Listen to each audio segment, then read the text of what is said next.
Good morning. Welcome to our third day of Internet Forum, IX Forum. So now a few housework announcements. If you're online, the certificate will be available only for those who are on premise. This event is being broadcast over to YouTube in 3 languages, English, Portuguese, and Spanish, and will be available at nick.br channel of YouTube. On the page of Infrastructure Week, we have a link with the local map, with the restaurants for your convenience.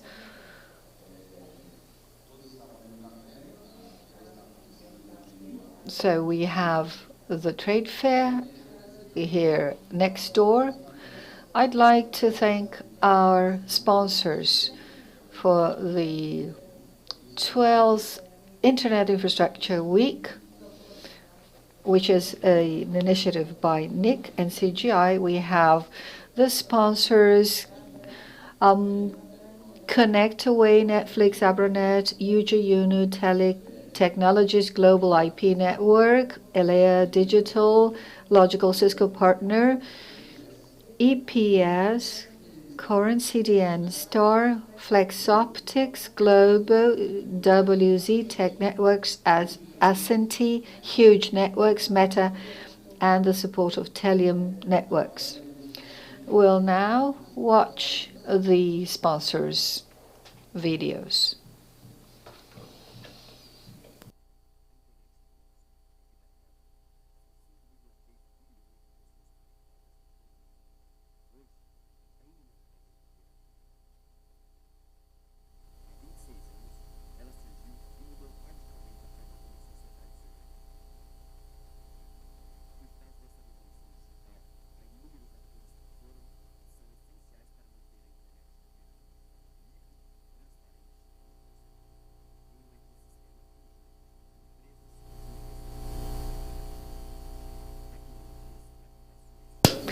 Technologies and applications ensure the continuous performance of Internet. Without them and users, the Internet wouldn't exist. The Brazilian Internet Association, Abranet, works particularly in this ecosystem, supporting the companies in the country. Its strength as a representative entity comes from this heterogeneous group of companies. And this is why Abranet members are so diverse. They are connectivity providers, small and large telecommunication companies, data center, marketplace of high tech, and together they are strong at Abranet. Abranet is Brazil's first internet association and actively participates in a number of instances of power of the government. Abranet's contributions are always relevant, and this is why it helps to establish public policy and internet legislation. Abranet offers to its members new market trends and innovation so that companies are increasingly more competitive.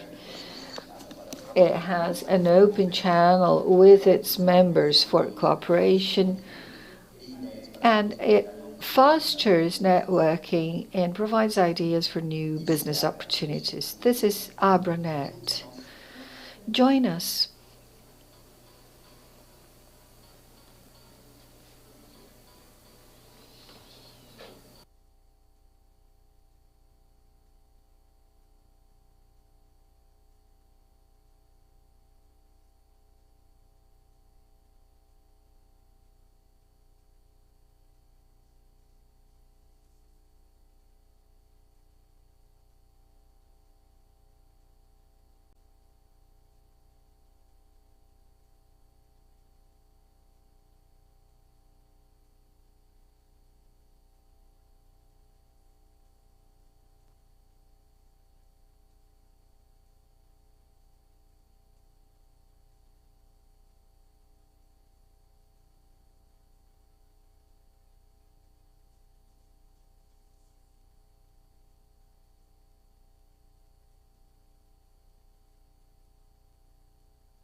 Did you ever think about not having freedom of speech if your personal data were disclosed without consent, or if your navigation were filtered owing to commercial interests? Freedom of speech and the neutrality of the internet are key for the internet, and these are only a few of the 10 principles laid down by the CGI.br, which fosters the internet in the country for over 20 years. And thanks to that, you have constant innovation, internet safety, and guidelines for its development. Everything is done in a collaborative way and democratically. The committee is made up by representatives of all spheres of the society. Therefore, decisions are made through consensus with the participation of all members. And for this reason, the Brazilian governance model has become a benchmark all over the world. Traffic exchange points in the internet and projects that contribute to registry. And it invests what you pay into the development of the infrastructure. All of this innovation, leading edge technology and infrastructure is only possible because you've got a domain.br. Nick.br, always seeking for the best.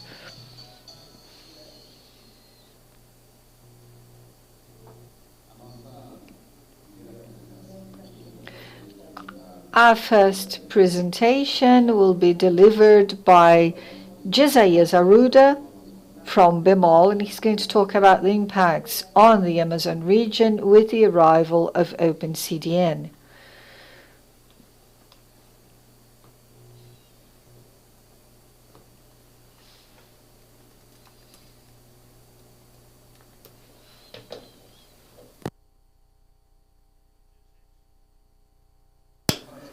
Good morning, everyone. It's a pleasure to be here with you. I'm laughing because there's a chronometer here in front of me and somebody has stolen a few of my minutes.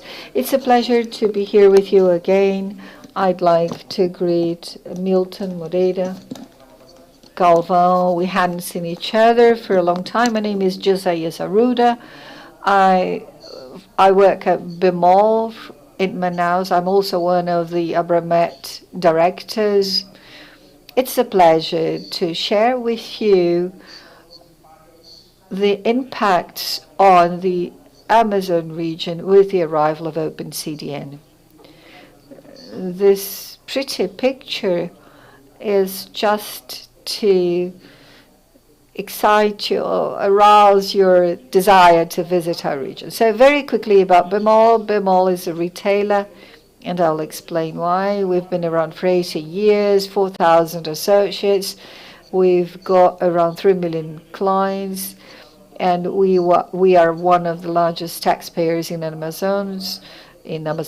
We are in the number of northern states. We have 3 distribution centers, 37 stores, 41 pharmacies, 4 supermarkets, a power farm, a digital bank, and last year we grossed about 3 billion reals, and the satisfaction of workers is higher than 97%. We always say that everybody loves working at Bemol, and this is true. Now, the interesting thing about this presentation, whenever we talk about the internet in the Amazon, in northern Brazil, we can never forget about the challenges that we face. So to bring everybody to the same page, we have 3 internet routes that serve the region of Amazonas and Roraima. So one of them is BR 319. The other one is Linhão de Tucuruí, that starts in southern Pará, goes to Amapá, and goes to Amazonas. It's a new line. And another one that comes from BR 174 and connects Venezuela to Roraima and gets to Amazonas. All the challenges that we face regarding the internet are placed or occur on these networks. In 2017, we started talking to Nick, and we said, well, we've seen the OpenCDN project, And during a talk with Milton, we said, well, Amazonas needs a project such as this. At the time, they were installing OpenCDN in Salvador, and Manaus really needs the internet because at the time we already had internet links, but today our costs are so much lower, between 4 and 6 reals per mega, but years ago it cost 2,000 reals per mega. And this did not allow the region to grow. And OpenCDN, a CGI and NIC initiative, aims at sharing the boxes with all ISPs regardless of their size. That is, we're going to make the content available to more people. And we started this talk, and somebody said, well, we have a data center, 2 incoming ports, and redundant air conditioning. And myself, Milton, and Moreira, they smiled and said, wow, is it true? I said, yes. And they thought I was joking. And I thought they were joking.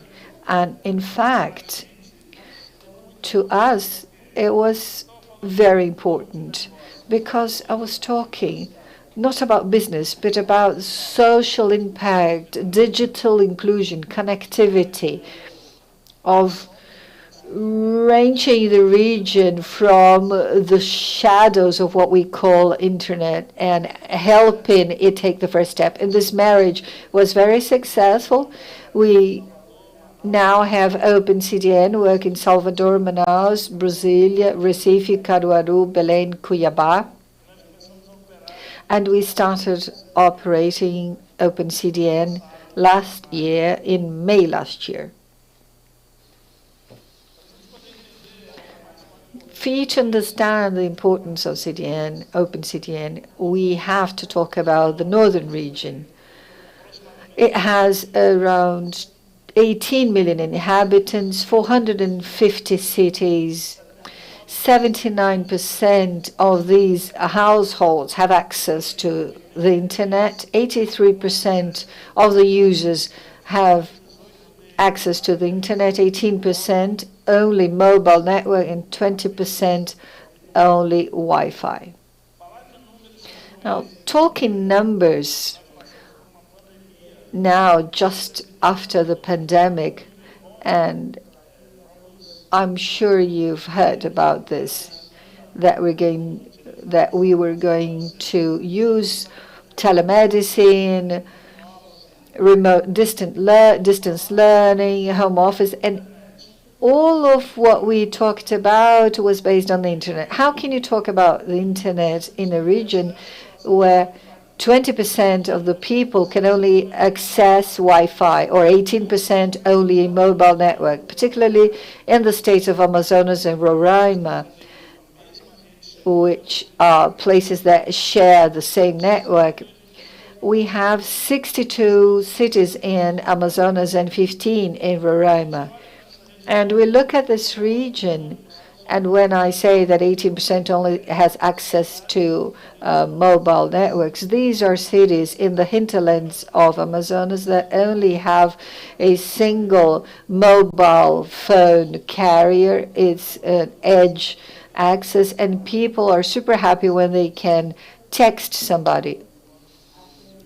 And we are talking about 2022, and this is the reality today. Bemol has a vast Wi-Fi network.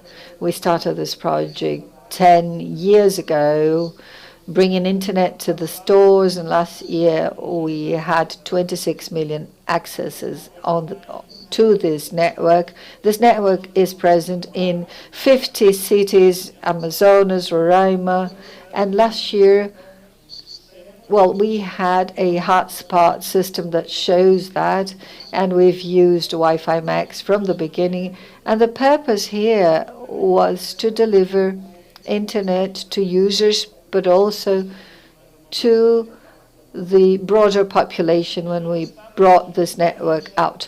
And we got to cities that had no connectivity. So we have 6 cities that we serve in the hinterlands of Amazonas, and we deliver Wi-Fi through a satellite link. And you may be wondering, well, but who wants to access Wi-Fi through a satellite link? What is this user going to do? He's going to text someone. That's right. So imagine you're in a city where there's no mobile network, and now you can access a Wi-Fi network and text someone. This is evolution, but it's still very little compared with what we aim to do.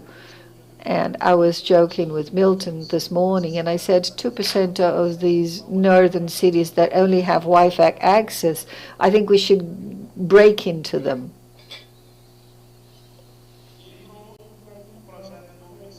And so the Open CDN project came around, and we started last year, and we started with Globo.com. It was the first box that came to us, a ready-made data center. We were already connected to a PTT. We built a new access to have a redundancy. We became a PIX, and everybody asks, what's the purpose of Bemol? Because you have a pharmacy, supermarket, you have a digital bank, so what's the purpose? We benefit from that because I can serve my end consumer, but the main thing is to have a social impact on that region. It's to no avail just to think about win-win. When you can have a positive impact on the cities where you are, it's a lot easier for you to take new steps. And Globo.com came around, and then followed Netflix and Google. And the breaking news that I have for you is that Wakamai is to be installed in December next year. And people ask us in Manaus, and how about Facebook? Well, we're talking to Moreira and Milton about that so that we can also have these other boxes there. And what's the impact that we are having on the region? So I told you that we've had over 20 million accesses on the stores, and last year we started a very interesting project. We picked a city which is Altazes, 112 kilometers from Manaus, but in practice, for you to get there, you'd have to cross 2 rivers, 1 hour, and another 2 hours of road trip. So it takes around 7 hours to cover 112 kilometers. And Bemol has launched its own backbone. We have a building with 3 towers of 100 meters high, and it takes the reach to the nearby cities with 4 gigabytes operating, and we hired a partner that brought fiber to the whole city, and we take internet connection. So we wanted to provide internet and also to our store, and this city for us, Altaz of do Amazonas, which is one that in March 2019 we were able to get there for the first time. And there was no internet, phone carriers didn't work. There was a small provider, and we started to supply Wi-Fi from this provider. And we realized that the capacity of the city of Altazes was much bigger. And when we got to the city of Altazes, on the first month, we reached 700 families offer internet, and the Open CDN had a major turning point. Imagine a city that there's no connectivity of internet to be able to deliver in the city, and the person to be able to watch their movie on Netflix with 5 milliseconds of response time to get the film to get started. And that definitely is revolution.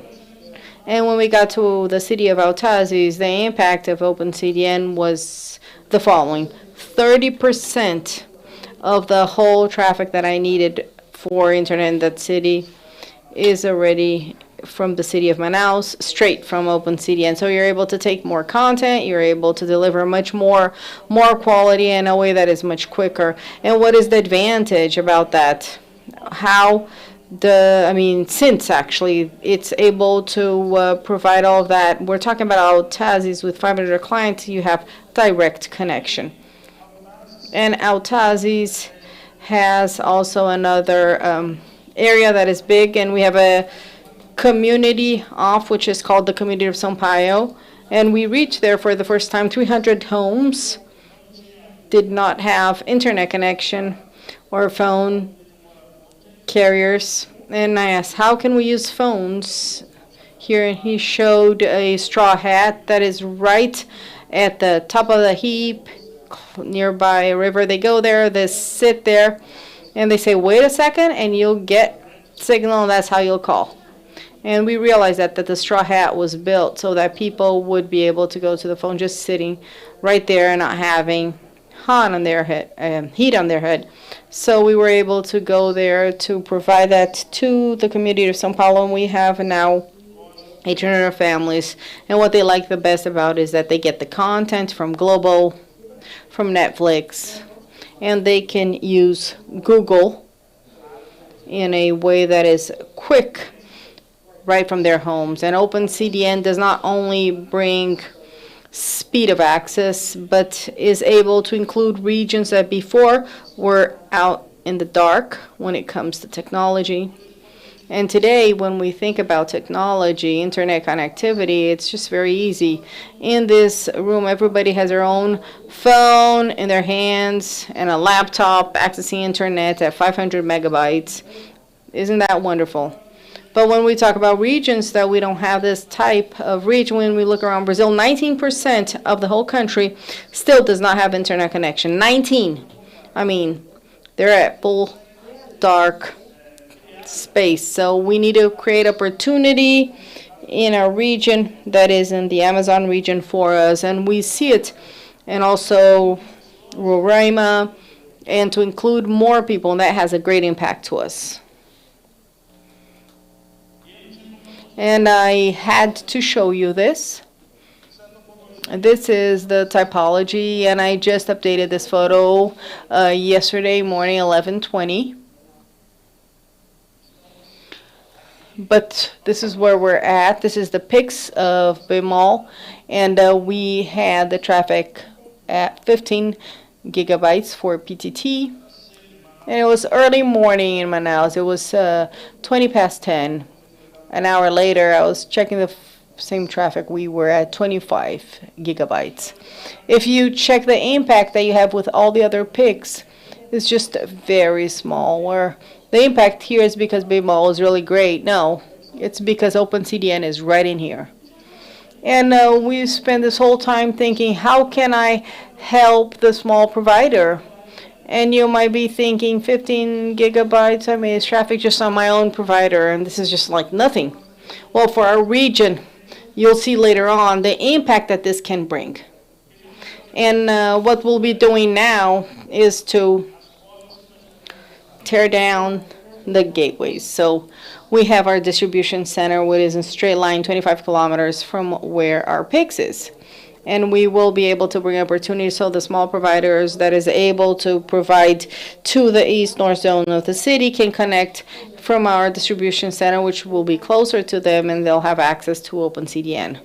Our goal is to have all providers that have access in Manaus and do not have the opportunity to be connected to OpenCDN can through this opportunity. So we have a beautiful DG and our major point in our distribution center so that this can be simplified service. The provider will come with their own fiber cables with the DGA. All the connections is there. We'll give it to them, ready to be used, and this brings results that are very important and of high impact. So this is just so you can take a look at our traffic. Today we have peak of 30 gigabytes a year, or a year and so. That was by April 2021. we would check the traffic of the PTT of Manaus, it would reach 900 megabytes at the most. I mean, definitely small numbers there. And why? What was the interest of providers or of any public agency or any other entity in the region would have to be connected to PTT? As much as if we would explain it's important, you can share data that will be faster, there was no commercial reason for that that would bring interest. And here, this is the slide for us that can really make that very clear. 2018, 2019, 2020, really close to zero when it comes to traffic. And then it's when we started right here in May 2021. And by June on, we had already gotten close to 15 to 18. And then here you can see that we have the peaks close to 30, but on average, we have there 26 from yesterday's graph, but on average, we have been using 20 gigabytes. It's a small figure if we compare to other places, but very big if we compare to the reality of the previous year.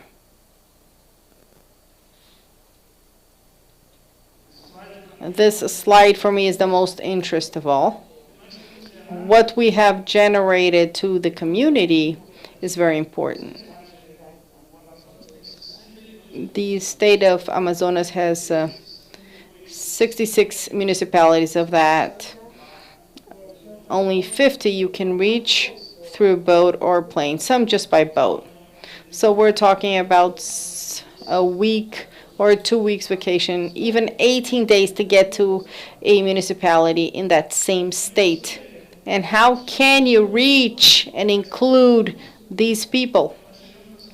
When we reached the city of Autazes, our main goal at the time was to distribute internet to customers, but we realized that the city, schools, physicians who live in that city, all of them wanted internet connection. And why is that? Because not just a matter of digital inclusion, it's a matter of education, a matter of knowledge. Today, everybody says that knowledge is just everything. Knowledge is all about life. So how can we have knowledge be expanded? We need to take connectivity to them. We need to reach areas as this one. OpenCDN is already 30% of internet consumption with the providers that are connected. Our goal for this year and for the first quarter of next year is to at least double. Let me get back to a slide here. Today, we have 23 participants with OpenCDN with direct access, and we have 21 clients of these participants that are indirect. And that is a total of 59 participants in Manaus, and we're just updated this. We have 76 registered, but we're using a bit less than that. In any case, this number of providers that we have in the state of Amazonas shows that many cities in the countryside, if you look for an internet provider in the official records, you don't find anything. But every time you get there, there's always a small provider. And how have they gotten there? Through optic fiber, right in the middle of the river. Also over the trees, unlicensed radios, licensed ones. So what we see, nobody's waiting anymore. That's very important to say. Milton already gave this figure to us. The north of Brazil now has more connected homes than in the northeast. And what motivated that? First of all, everybody had to just start going after it to bring the connectivity to them. And at this moment, we can't say that targeting the best means it's going to be your enemy at the end of the day. I mean, if you're not going to get connectivity, it's much better to have projects that can be feasible. 10 years ago, we did our first internet project on the street. It just seemed very wild. We used Pachypum with low reach antenna, PoE, all as a simple solution. It seemed just a workaround that looked pretty, but it was feasible at the time. And today, we're still delivering internet with optic fiber, cutting edge radio connections, but that had to be validated. It's just the same thing. Providers are in the region.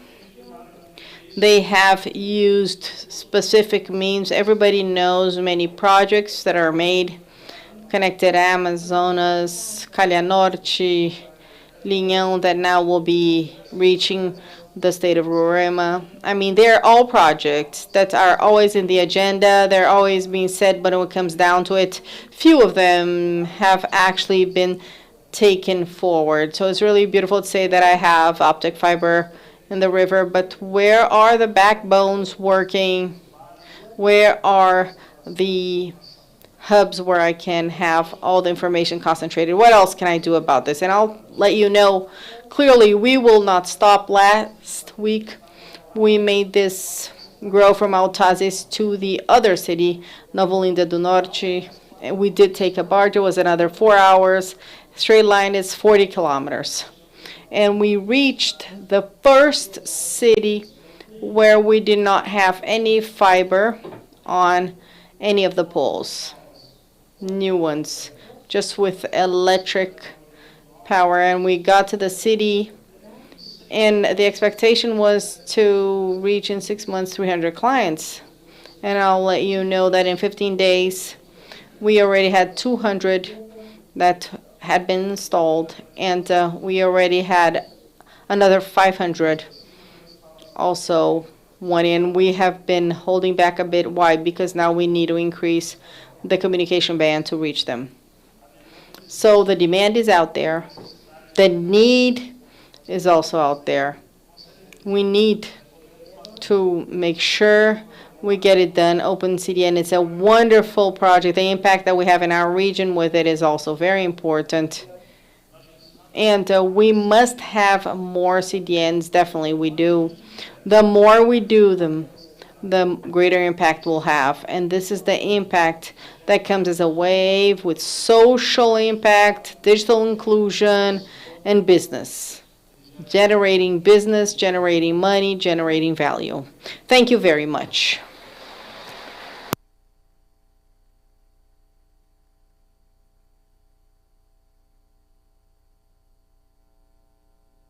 Thank you, Josias. Do we have a question?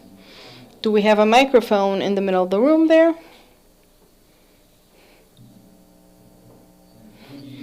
Good morning. I'm Roberto from the prosecutor's office in Roraima, and as we know well our reality, I would like to congratulate BIMAL's initiative with all the actions taken in the state of Amazonas, and to show that our reality in Roraima is still a bit worse. And we are in a situation where there is a full abandonment when it comes to connectivity. I'm sure that is of your knowledge, as you have stores distributed there, and we do suffer much. Just picture going one day with a Father's Day last year, where we had a digital power shortage, where we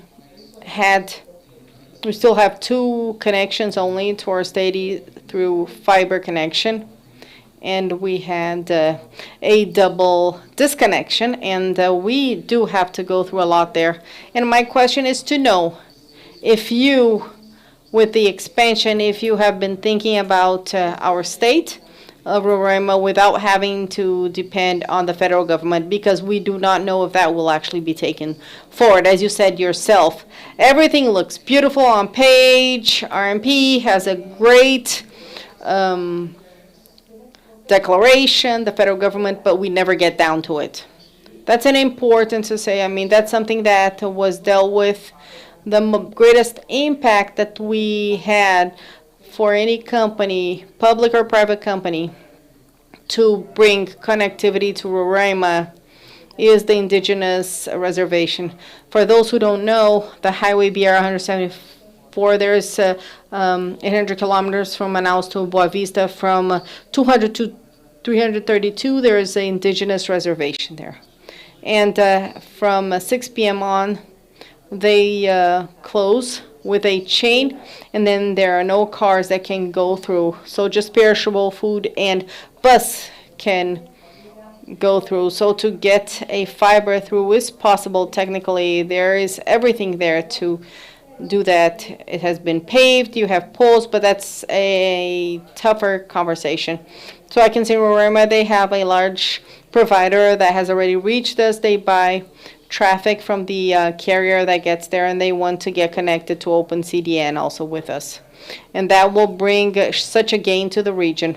But what he has said, and it's important for you all to understand, when we're talking about this shortage, we're talking about the following: no internet, no telephony, no card terminals, no 24-hour ATMs, no Uber, no iFood, no nothing. This blackout that we've had, it took 9 hours to be fixed. The whole state, these are 15 municipalities, and that's including the capital, had no access to the internet. And we talk about increase of broadband, and let me tell you, there are a lot of opportunities out there. That's exactly true. And from this initiative of FIX, where we already have a PIX there, and we are already dealing with that from our data center, to have our prosecutor's office also become a PIX center so that we can have other agencies connected as well. Thank you very much. Thank you, Josias, for your presentation. Thank you very much.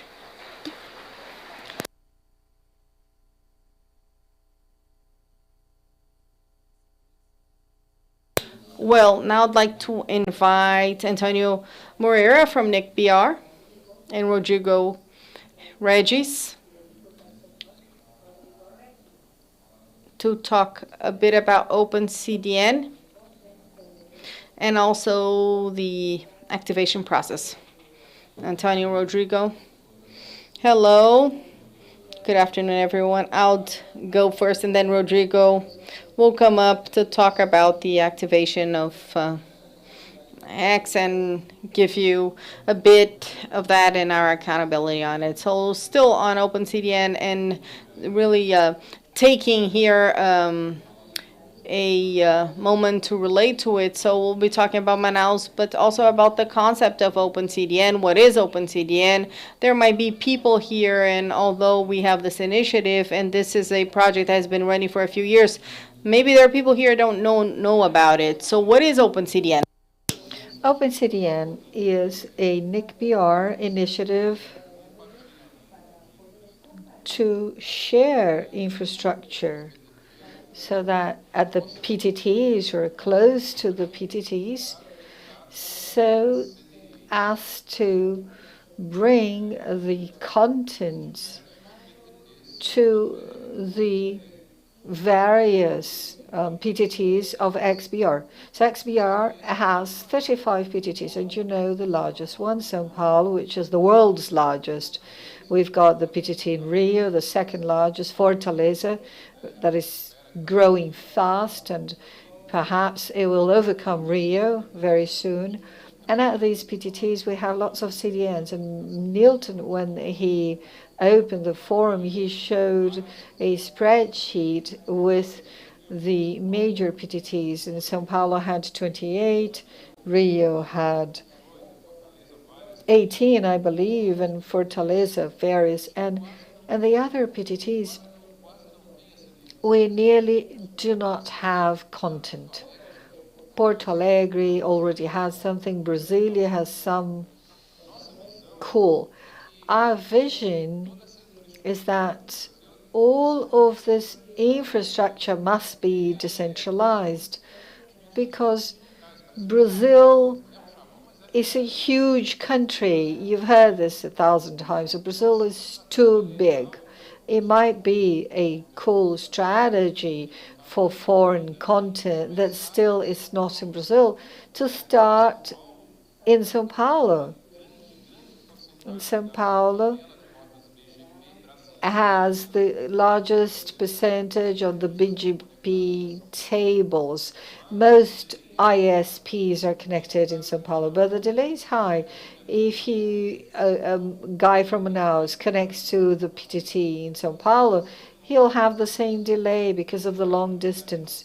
So the ideal thing is for us to spread out these caches, this content, all over Brazil. But this requires investment, and the CDNs will not place caches in all 35 PTTs overnight. There's no way. So this infrastructure sharing initiative aims to bring costs down. How? NIC-BR goes to the place, for example, Manaus, goes there, finds a data center.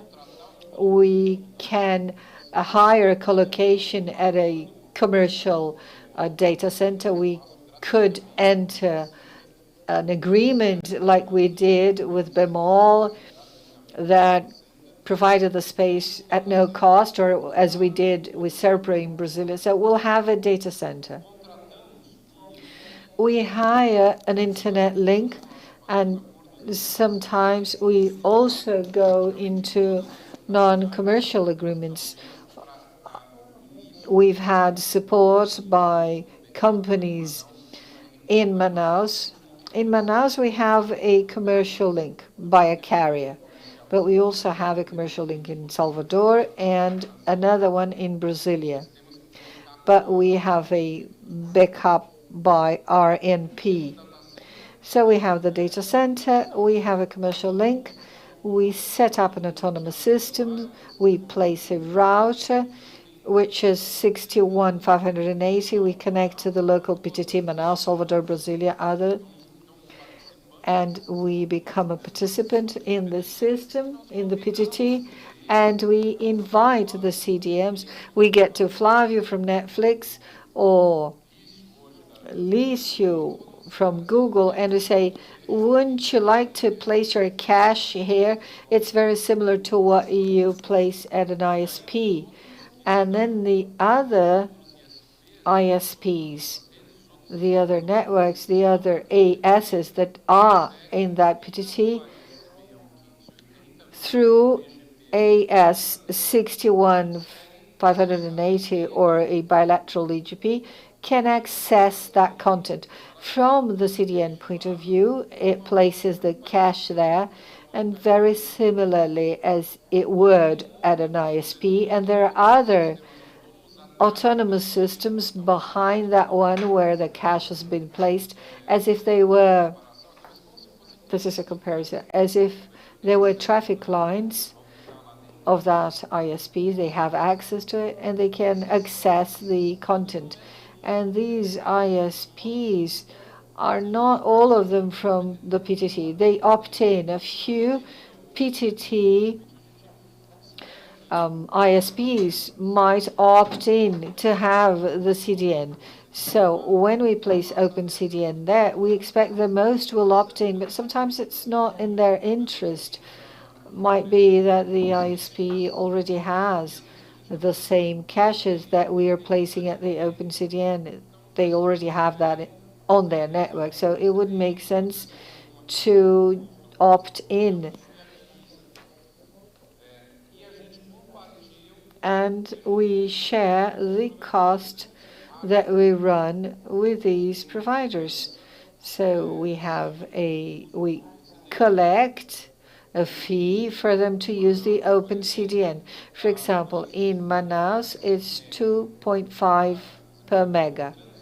It's expensive, but because traffic in Manaus is very expensive. In Salvador, 80 cents. In Brasilia, 50 cents per mega. So why does it change? Because our costs are different. In Manaus, we do not pay for a data center. In Salvador, we have to pay for the data center.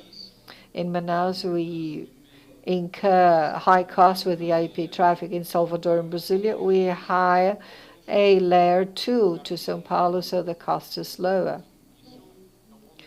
That is, according to the cost that we incur, that's the cost to OpenCDN to the participant. But the higher the number of participants, we have scale gains for the ISPs, so the cache will have a better performance. The ratio between incoming data and outgoing data is better. And also, there are scale gains when we have to hire the resources, an IP traffic to feed the caches, so we have a better bit per second cost. This is the basic concept.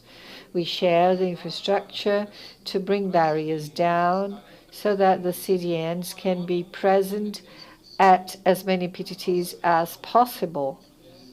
Our vision is to take this initiative to all PTTs, apart from the large ones where the CDNs are already present. So of the 35, perhaps we would take this project to about 30 PTTs. We cannot do it at a go. We depend on the interest of the CDNs. We depend on this high OPEX of the project. We depend on people. But little by little, we are expanding the project, and I'm going to talk about that now. So let's just take a look at the places where we are present: Manaus, Salvador, and Brasilia. So let's talk about Manaus because Josias talked about it. So let's go back a bit. If we look at the ASs, the autonomous systems in Manaus, I can see all around the city, in a radius of 80 kilometers around the city of Manaus, 72 ASs that are registered with Register BR. 37 are active. The numbers are a bit different because Josias got the list of participants, and I looked at those which were at the out server with an active BGP session. 37 autonomous systems. Behind these 37, a few, they announce prefixes of other PTT ISPs, but I see 126 ASs. At the Open CDN, we see 23. So these are direct PTT members that opted in. But in addition to these 23, we see prefixes from another 21 autonomous systems, and we have 30 gig BPS peaks. In Manaus, we have CDS, Netflix, and Globo. And as Gisaya said, we expect to have Kamai in the short term, and other CDNs coming to us. For example, Claudiclair. Salvador was our pilot project. When we look at the city of Salvador, over an 80 kilometer radius, we see 239 autonomous systems. At the Salvador IX, we see 86 connected networks active in the router server with BGP, with active BGP, exchanging traffic and announcing prefixes. Behind those 86, we see prefixes announced at the route servers of 400 4,536 autonomous systems. So there are many people announcing prefixes from their clients all over the country and Salvador. This is interesting. And the Open CDN numbers are good, but they could be a lot better. And I'm open to suggestions and comments and tips. We have 29 PTT participants, direct participants, that also participate in the Open CDN. So of the 86 active AESs, 29 opted in Open CDN. I can see, in addition to those 29, I see another 182 AESs announcing broadcasting prefixes in Salvador. So the total would be 211 AESs. We have 100 gig peaks at the PTT of Salvador on the Open CDN AES exchanging traffic at the Salvador PTT with all of these participants. 100 gig, which is really reasonable. And Milton showed us in his presentation on the first day, this is very significant. Milton has the charts, but I prefer not to show any charts. So who's in Salvador? Kamai, Azul, Global, Google, and Netflix.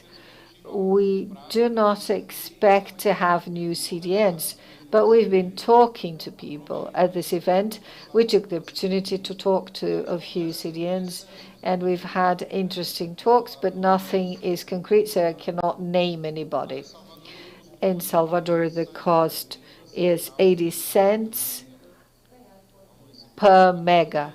So this cost came down recently because we could renegotiate the link that feeds the caches. So until some time ago, it was 1.50. Now it's 80 cents.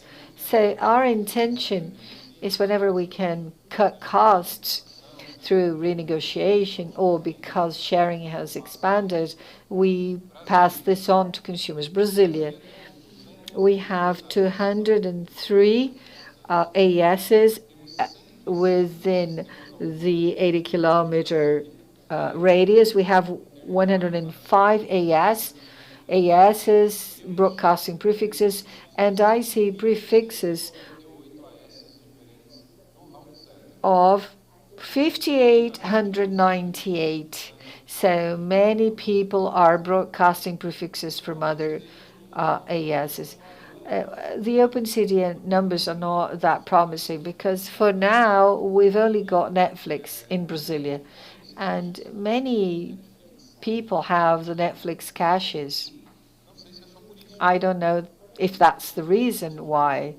I am willing to listen to you. We've got 8 direct participants in the Open CDN, and we see prefixes of another 198 autonomous systems in Brazil. We expect to have a short-term installation of Cloudflare and over the medium term of Google. And the servers are already there on the rack at Serpro, so we still need to connect a few cables and activate that. So we're talking about 2-3 weeks to be operating Cloudflare. And there the cost is 50 cents per megabit per second. And we're talking to other CDNs.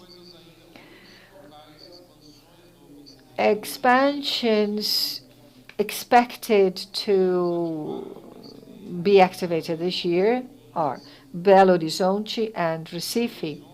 In Belo Horizonte, we've got an agreement. It will be hosted by Century Telecom that will provide links, and we have the support by Sempre Telecom that will provide us with a link. We are signing an agreement with these two companies.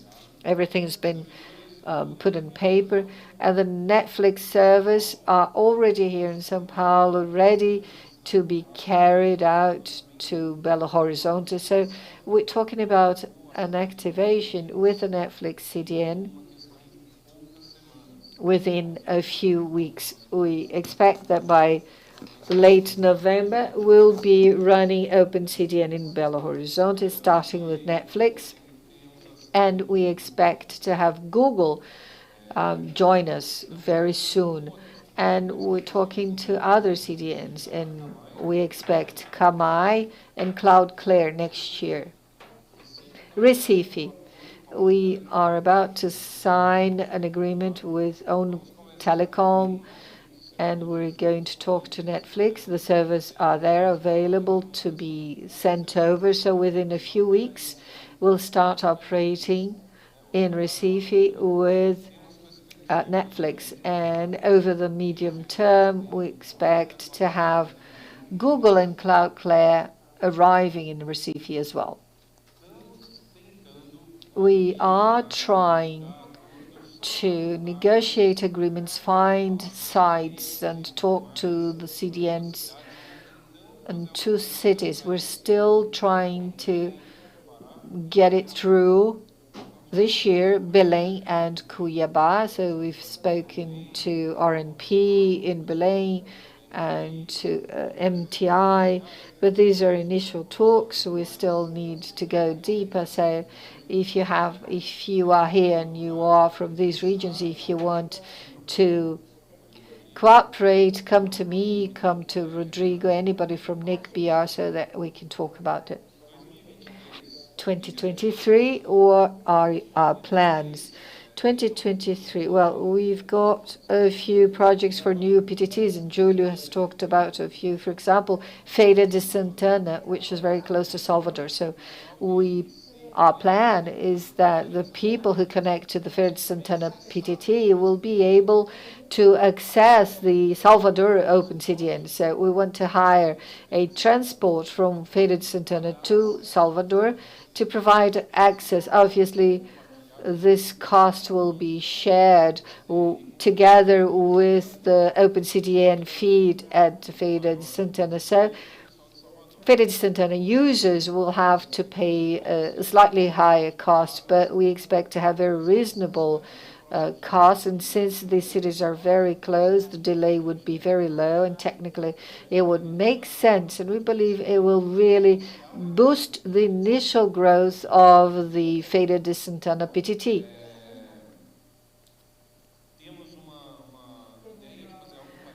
We would like to do something similar at Caruaru, a new PTT, and the Recife Open CDN would serve this Caruaru PTT because the cities are close.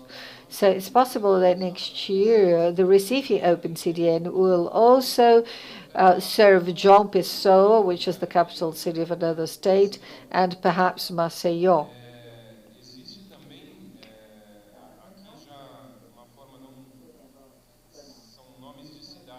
So these are cities that we're looking at. So we're looking at the possibility of having an open CDN in Campo Grande in 2023 and in the region of Juazeiro and Petrolina, which is the border between Bahia and Pernambuco. So it's possible that we may set up a PTT there and bring CDNs, but these are cities under study, would like to learn more about the regions, and we have scheduled events for Juazeiro and Petrolina. We have an event that is going to happen so that we can talk to ISPs, etc. So these are the news. And this is the current status of OpenCDN. We remain at your disposal if you have questions, comments, whatever. But before I open the mic to you, I'm going to invite Rodrigo for him to report on the activation of PPTs, and then we'll have questions at the end.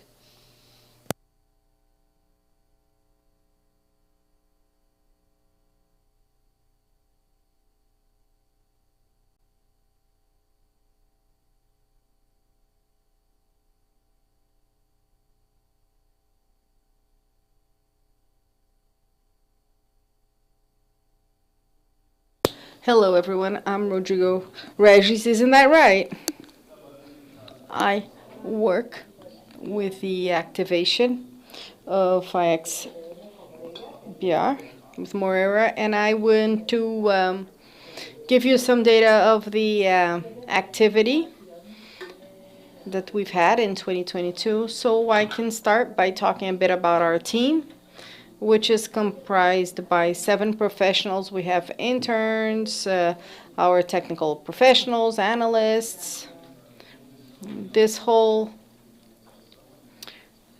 group has not changed in the last 2 years.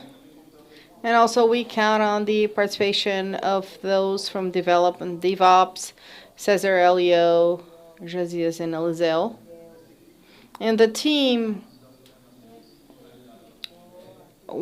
has, from the 36 different areas, 31 our teams are able to meet. So we're talking about migration, activations, so working with exchanging Macs, and we also try to help them, giving them some technical importance of it.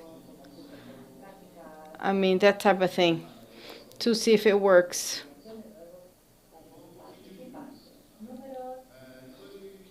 So thinking about it, I mean, we had over 15,000 tickets, 1,711 tickets called new activations.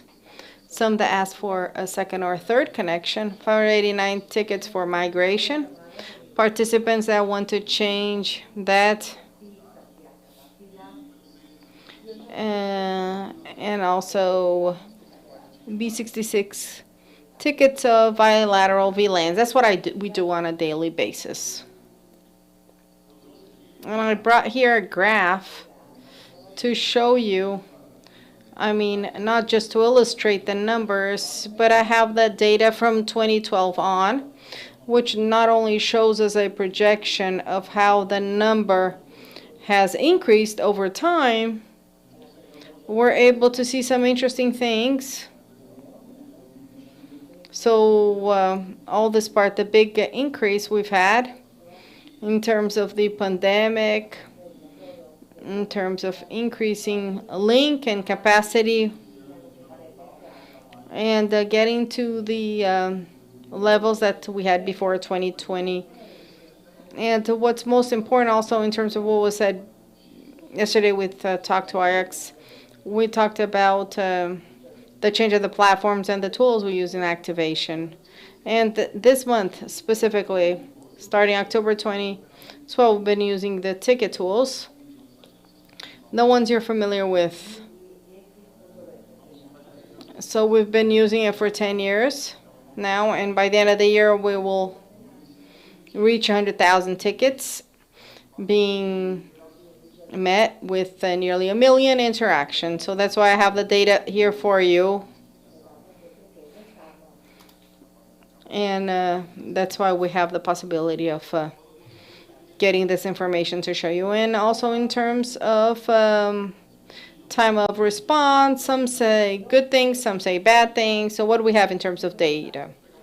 Well, if we get the total tickets that were responded by our team in 2022, the average time to complete the tickets is 37 days. New activations, it goes up to 52 days.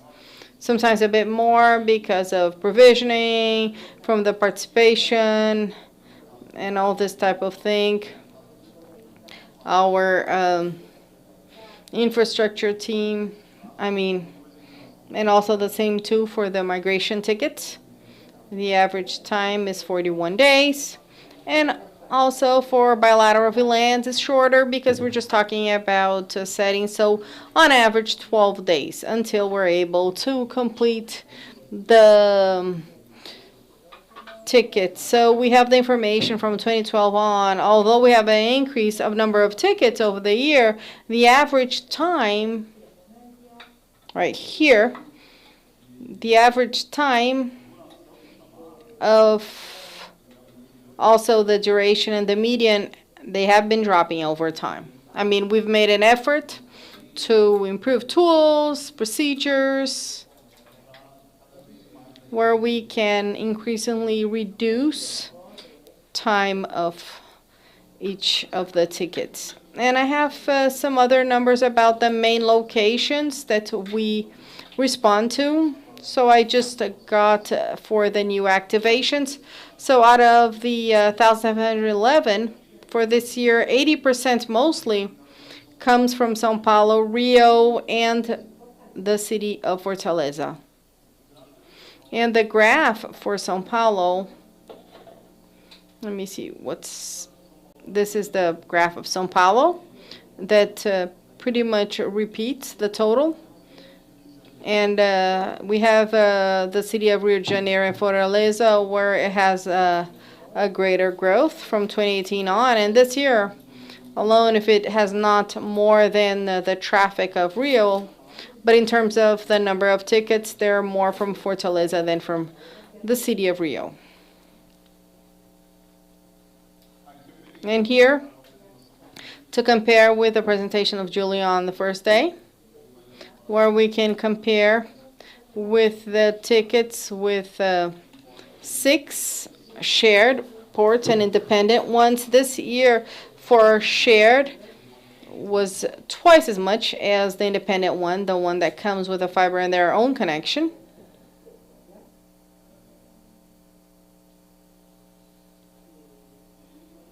And to close, I'll be talking a bit about that assessment. So to close every ticket, the participant receives a form to give a score to the service provided and add a comment. So from the 5,000 tickets, only 555 were assessed, which is definitely a small number. We would like to hear you more, not only once a year for the IX Forum, but also to know what you thought of it, what was good or bad, what can be improved. And that's something I'd like to really stress. Once you get our team responding to your ticket, please answer the form giving us a score if you don't have the time to write a comment. What's good is that our grade for 2018-19 was when we started to assess it. We've been having a quite high score, where for the last year we have 9.2.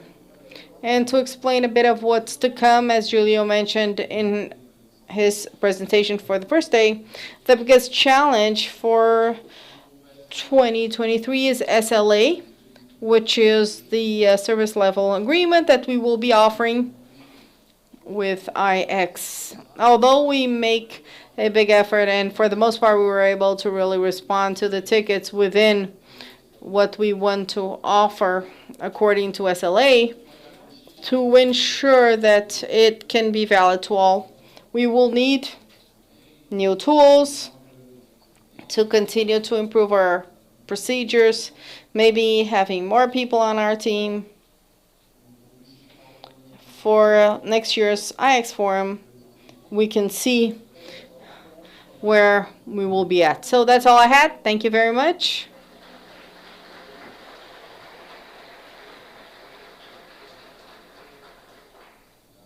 Thank you, Rodrigo and Moreira. Any question? Let's get the mic up, please. Hello, everyone. Good morning. Moreiras and Rodrigo, I have a question. We talk a lot about it, but this project has the beginning, mid, and end. As Salvador, that it's getting old, Manaus with Open CDN. What are your thoughts into the future in terms of incrementing CDNs for ATMs? I mean, what is the thought into the future for these locations? Well, for Salvador, we already had a CDN which is taking part there. I can't say the name, it's their own initiative, and they're the ones that need to come and speak for themselves. But they came to us and said, you know, it's is this great, good or bad that we leave open CDN? I said, what do you mean? I will leave open CDN and we'll have a pop on in Salvador has been growing and all, and it will be good for us to have a pop there. I'm like, that's the goal of the project. The goal of the project is to foster the growth of the region so that you can leave open CDN, you and all the other ones, and have your own pops there, and then we'll get the project completed there. We'll take it to another PTT. So that's what it's all about. Next year, one of the CDNs of Salvador most likely will get there. That's their plan. I'm not going to say which one it is, but for next year's forum, we'll be showing you. Maybe other ones get excited about it and maybe have more than one. That is the goal. To really get rid of the project once we have CDNs show the conditions. So that's the project. The goal is to really make the region grow. And sometimes it's important for providers to realize, because they'll look at the project in Salvador and they say, wow, but it's 150, now it's 180. 80 cents a megabyte, but for 85 I can reach São Paulo and I can get the whole CDNs for free.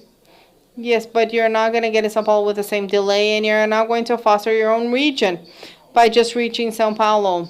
Yes, you can get São Paulo because São Paulo there's just much more, and it's very interesting to reach São Paulo, but connect and participate in your local project to make local PTT, this whole local infrastructure grow, to have this mid-long term view, even if it can be a bit more expensive for you. Think about the quality in the short term and also think about how the local market can evolve.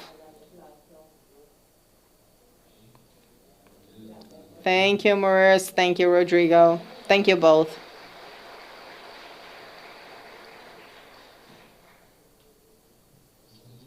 I'd like to invite Leonardo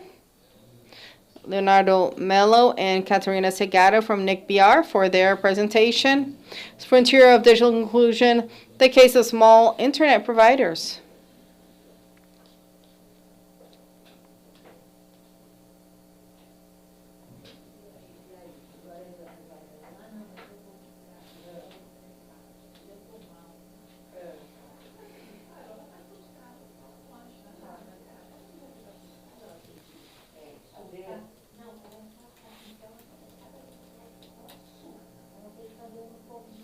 Great, thank you. Good morning, everyone. Thank you for this time to be able to discuss a bit about the data with research, recent research, and this one from CETIC. And I will just give you a background and a major announcement to explain, because this is the right moment for it. But the focus will be to announce about this specific study. Catarina will get to it, so I'll just explain a bit about CETIC.br so you can understand where we're coming from. I'm Leonardo, and I work for CETIC, which is the department of NIC-BR in charge of producing statistics on internet use. I'm sure some of them have been already used. Milton did. He talked about CETIC, which is the TIC households, which shows the progress of connected households and also internet users and other aspects related to e-commerce, internet use as a whole. And personally, I work with TIC providers and TIC companies, and I should also let you know a bit about the use of internet in these companies. So it's been really interesting to have Internet of Things, artificial intelligence, and also CETIC has other activities of some specific things of internet users.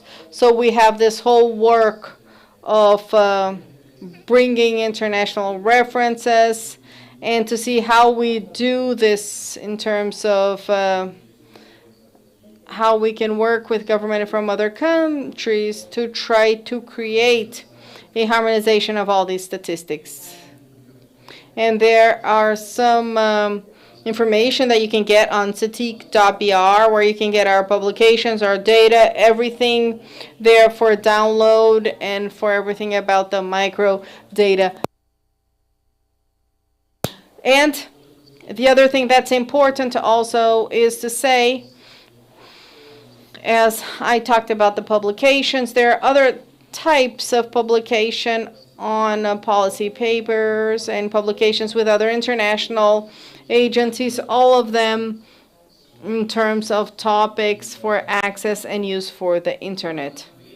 I will just really quickly talk about SATIC providers, which has the STMs as the focus. So we work together with the registrations from Anatel and from NIC and from the Federal Revenue Service, where we sweep the internet providers to try to understand the whole process of this sector, with many pieces of information in terms of the service that is provided and an aspect of infrastructure of providers of all around the country in terms of results that really is able to really get there. So we have here results for 5 parts of the country, and also in terms of the size of the country, in terms of access. And as Anatel has also been reporting, I'll be talking a bit about that, and I'll be able to pass the floor later to Catarina about it. So just a bit of the context with which we're talking about for the providers. And right here, you can see that the first version of the research study was from 2011, and the number of license was of 2,624. And right here on this version, which was from 2020 to 2021, we have here reached 15,135 license. So here, and when you get to what Ija said, you have more companies here operating, and we have this very formalized. And here is the universe that is differentiated, and which is a difference, which is where we can contact all of this from the official registration. We have, so from 2020, we have here 12,826 providers. And on our methodology, we use the ones that showed access all year, and this reduces a bit the number to 7,007. So just really quickly, and the total of these companies, and then on this specific one for 7,000. And right here, this is something can really mirror that bit better. And to get into the topic, we have a distribution of all providers by the total, by region, by the number of access reported to the Anatel agency, and by size of municipality. So we ask if they take part in any IX or PTT, and if they offer IPv6 and the autonomous system provided. So here we can get a bit more into a qualitative aspect, that all the way to 1,000 access, we have a type of provider that increase the number of ASs. So we have 78% already having AS, and right there from 301 to 1,000, 34% is with some PTT, IX, and 48% said that they have IPv6 delivery. And the regional distribution is also interesting, because in the south and southeast we have bigger proportions, but it's interesting to realize that with these smaller providers up to 1,000, we don't even have half of them in some PTT-IX or with IPv6 delivery. So there is definitely something in terms of challenges that we will take a deep dive when we show you the qualitative research. And just here, to give you a snapshot of our research, although we have not reached half of it, this number has grown in the last 2 years. From 2017 to 2020, this last version, we had, for instance, using this category of the providers of 301 to 1,000 access, and on IX before was 340. These are estimate numbers. I mean, just here where we got to 879 with the bigger providers. We have here the permanence of all of these figures over the year, where it already shows pretty much that this has been solved there. So what I wanted to highlight is exactly that. We have these proportions that we showed you, but when it comes to the number size, I mean, we have an increase of providers that are small, offering an IX or PTT and IPv6. And what we will address now is about the challenges to increase these figures, what we can do and what they have told us when it comes to contributing to all of this aspect related to the collaboration that we've been talking about that can really improve their presence and consequently also improve the delivery of internet to their end consumers. As I said, we will now have the new version of the city ISPs research. If you receive our call, please help us out, help us update these numbers, and we carry this out together with IPEC, which is the former IBOP. In a few months, we'll start calling you ISPs, and we already know that 12,000 is growing, and perhaps we'll have around 14,000, 15,000 SCNs, and we rely on your cooperation to help us answer this new version of the research that will talk about the work of ISPs. So I thank you very much, and Catherine is going to talk about this new study. Thank you.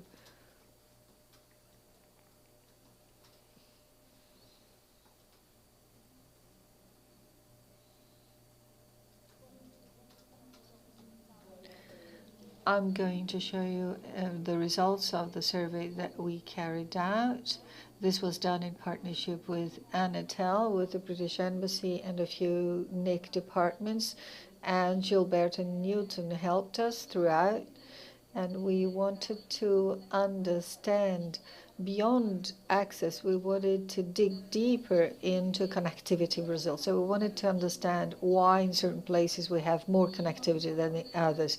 And a major concern was about the small ISPs. So we focused on a group of cities with less than 20,000 inhabitants. So the major debate was to run a diagnosis of these sites and understand the differences among them, taking into account that these sites have infrastructure, so there was fiber optics already.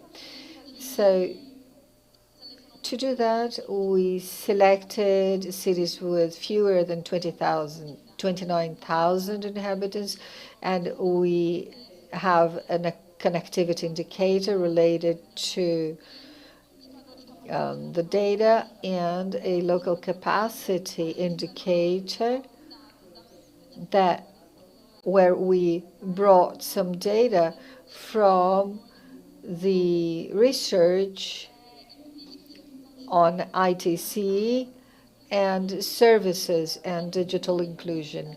And the City Hall has policies of digital inclusion. So we wanted to understand the features of the ISPs and the city halls, and if that was what was influencing the difference in connectivity.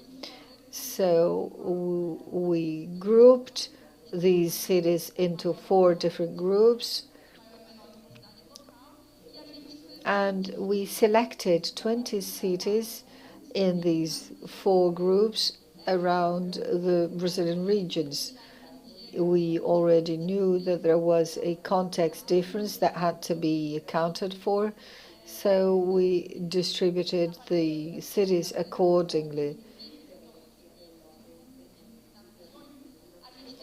We then conducted interviews with the ISP's owners or managers, and those responsible for the IT at the city halls, and community leaders to understand what was the kind of access that the population had.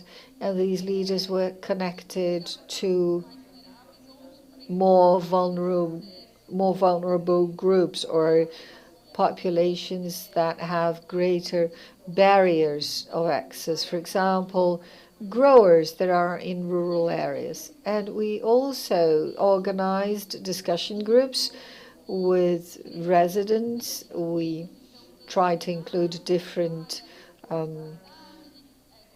people, taking into account schooling, gender, age bracket, so that we could capture as much information as we could about their connectivity. And now I'll show you the key results, the main results.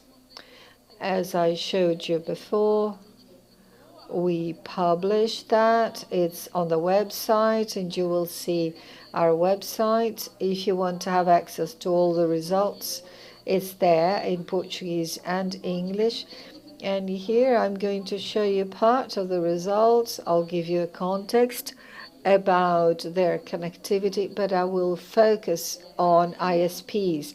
But we have other details in the publication that is on the website. So what we understood about the connectivity of these cities, small cities, there was a recent expansion of fiber optics associated to the work of these ISPs, small ISPs, and they are present in the cities and they are responsible for this expansion. That was very important to increase the connectivity of the population. And here we see a huge difference among groups. The groups where we have a higher connectivity, the population can diversify their online activities. That means beyond the use of social media. In certain groups, we heard reports that they use the technology for local development, for purchasing, banking transactions. And in fact, we're talking about a huge change when you boost connectivity and training for civil society organizations, participation in meetings. And in groups with lower connectivity, this did not appear so intensely. And the city halls also reaped a benefit because, in addition to being able to use in automated information systems to capture data from state and federal governments, they could increase the amount of public data. And this is very important because the city halls are under an obligation to do that, but many times they lack the infrastructure. So we realize that there's a huge difference among the groups with different connectivity.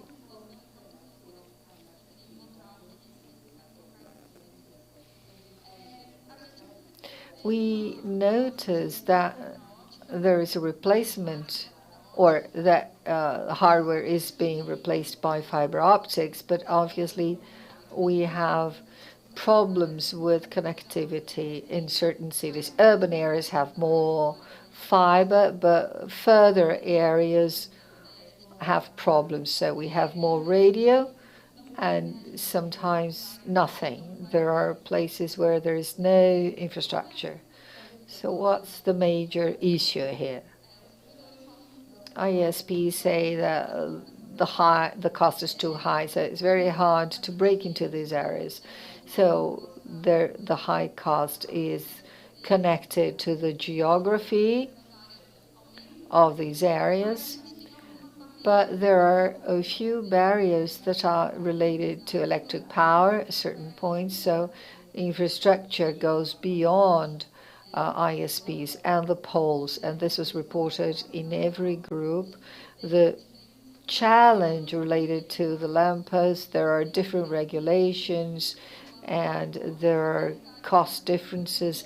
And there are places where ISPs have no poles, so they would have to build this infrastructure to take the fiber to the most distant places. So these were a few of the roadblocks. There are difficulties connected to the financial accessibility. So we also saw other challenges related to access by the population to what we call significant connectivity. So higher speed, an appropriate device, and digital resources. About ISPs, when we look at these different connectivity levels in the cities, we saw that public policies do not make a lot of difference because we do not have very standardized policies in these groups.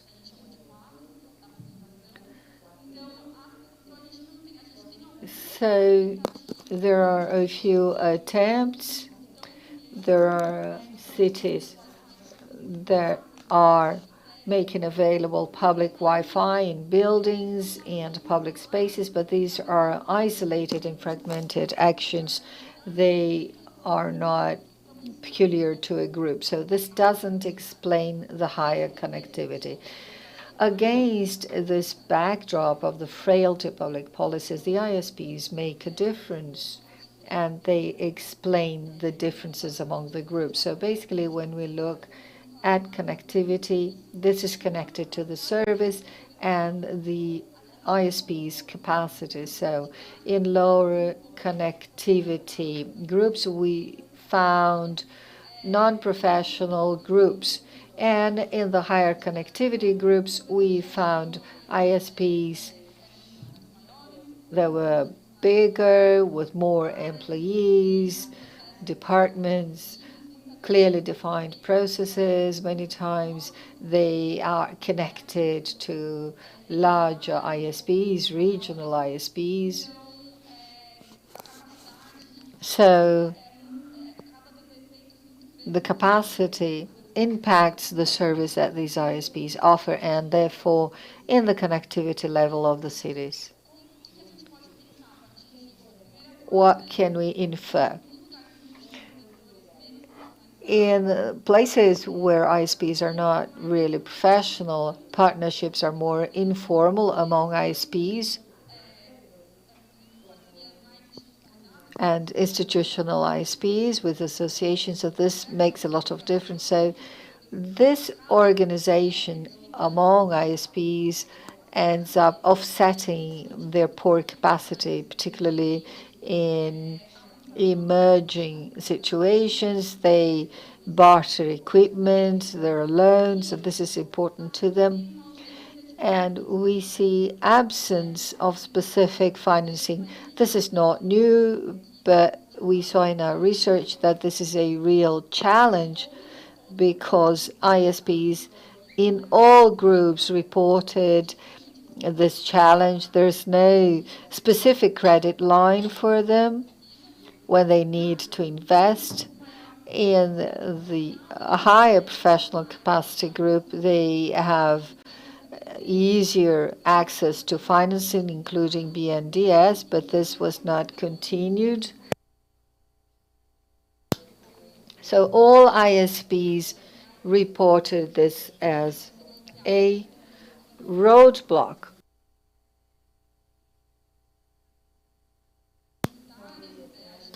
I won't go into detail. Leonardo has talked about this. So the data about all ISPs are connected to the service data that we've got, but in fact, higher capacity ISPs report higher levels of AS, PTT, and IPv6.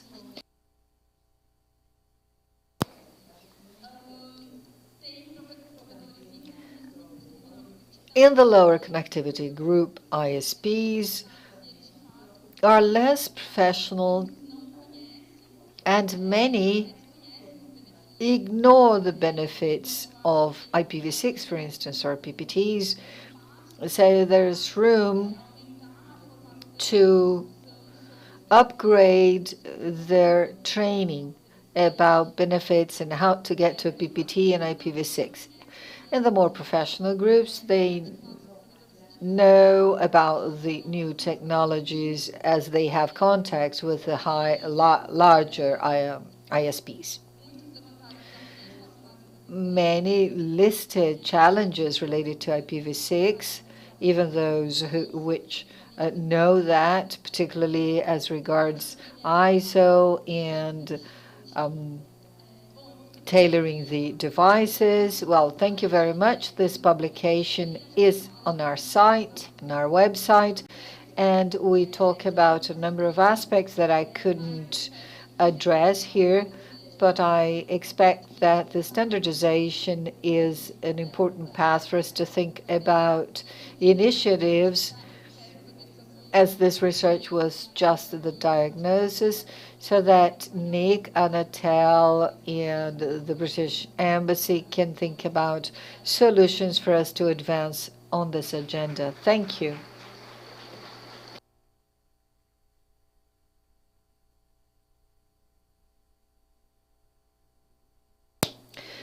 Thank you very much, Catarina and Leonardo. We have questions here. And the material that Catarina Leonardo presented is already on the website. So if you have questions, thank you, Catarina and Leonardo.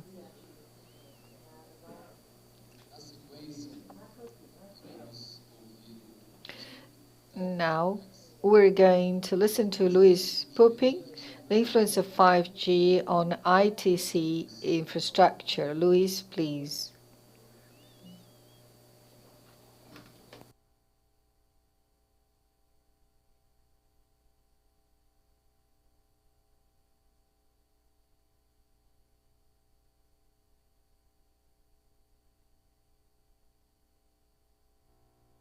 Good morning, everyone. It's a pleasure to be back here.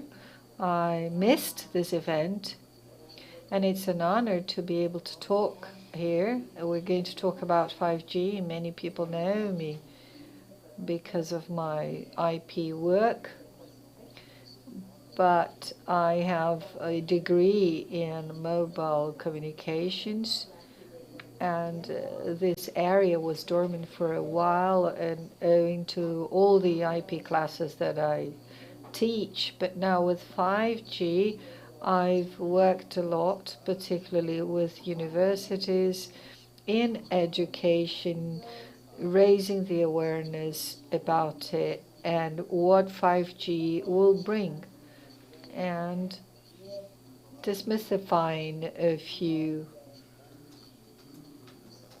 points that are deemed to be revolutionary and trying to clarify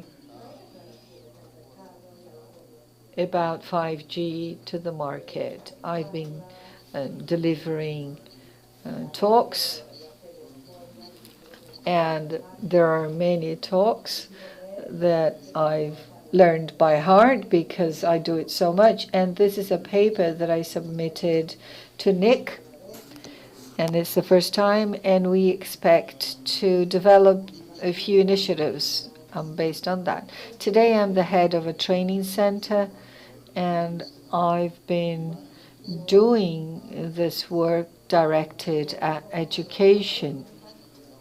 And to put you in context, most who have studied 5G know these three pillars. I usually say that 5G that we've seen over the recent months that has come to the capital cities still is only eMBB. It's only a faster internet. And what is eMBB?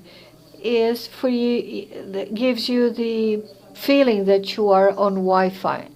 So when you go out into the street, you're still on Wi-Fi, and here in São Paulo we can do that.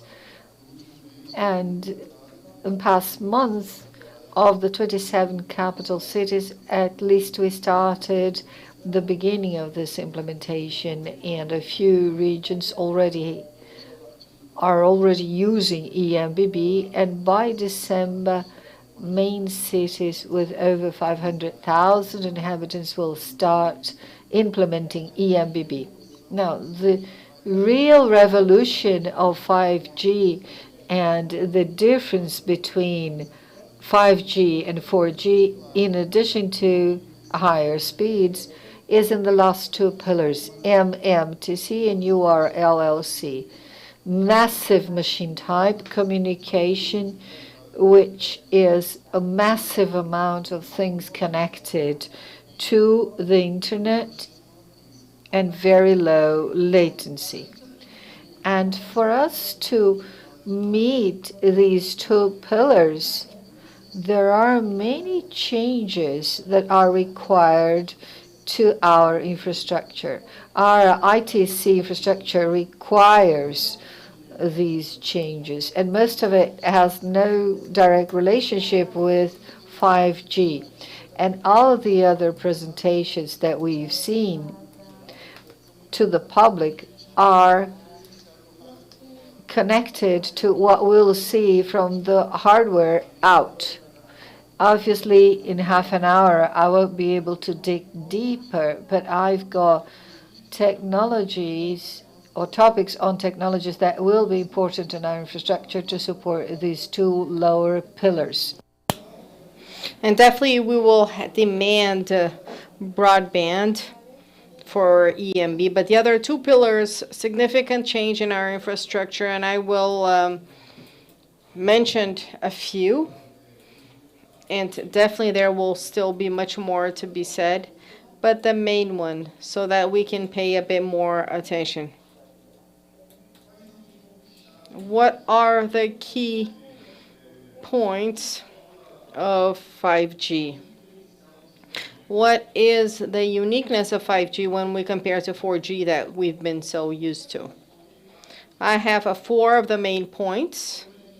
When we talk about latency, we are talking about a reduction of 30-50 milliseconds in the air for 1 millisecond in 5G. And this will make many of the applications that suffered with latency can be implemented today. So when we're able to adapt our infrastructure for this type of application, many of them that are not possible or that suffer with 4G will be able to be implemented. So, I mean, we already have mining with autonomous vehicles, but we must run on a reduced speed because of latency of 4G, and these trucks will be able to increase speed because 5G will bring better response. I will show on a slide that comparison of how many meters we must run to have the control of stopping if we have 4G and the comparison with 5G. Throughput, 4G is 100 megabits per second, will reach 7 gigabytes per second. That means that not any will be able to use it, but for that cell specifically, we'll have 10 gigabytes per second available to be shared. And then we could go a bit deeper, where for 4G we have 4 by 4, or 5 I have 64 by 64.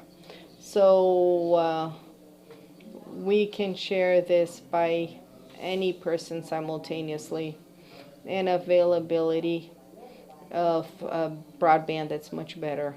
When we talk about a zip type communication, I go from 10,000 to 1,000,000 per square kilometer. So you say, oh, now at home you're going to have a intelligent water, energy, gauge. That's already what we have with radio and 4G operations, but you can't bring this to a mass use. 5G will allow us to have that with an infrastructure of mobile technology that is present now, which is something 5G will allow us to have. So the whole idea is to show that especially the main applications that we'll see in the next months or year that will allow us to do that through 5G is not things that we did not have before. They are already available, they're under operation, but with some limitation, or they're already in the lab or in the mind of some researcher, but it wasn't possible with 4G. So there's no big news here. However, if I'm able to keep our traditional network architecture where we have everything centralized, and then where we have a ITC that is very cyclical, where we see, so we're able to have all of this for computers. Then with virtualization, we put them all together again. And then with cloud, all in big clouds, just distributed around in big data centers.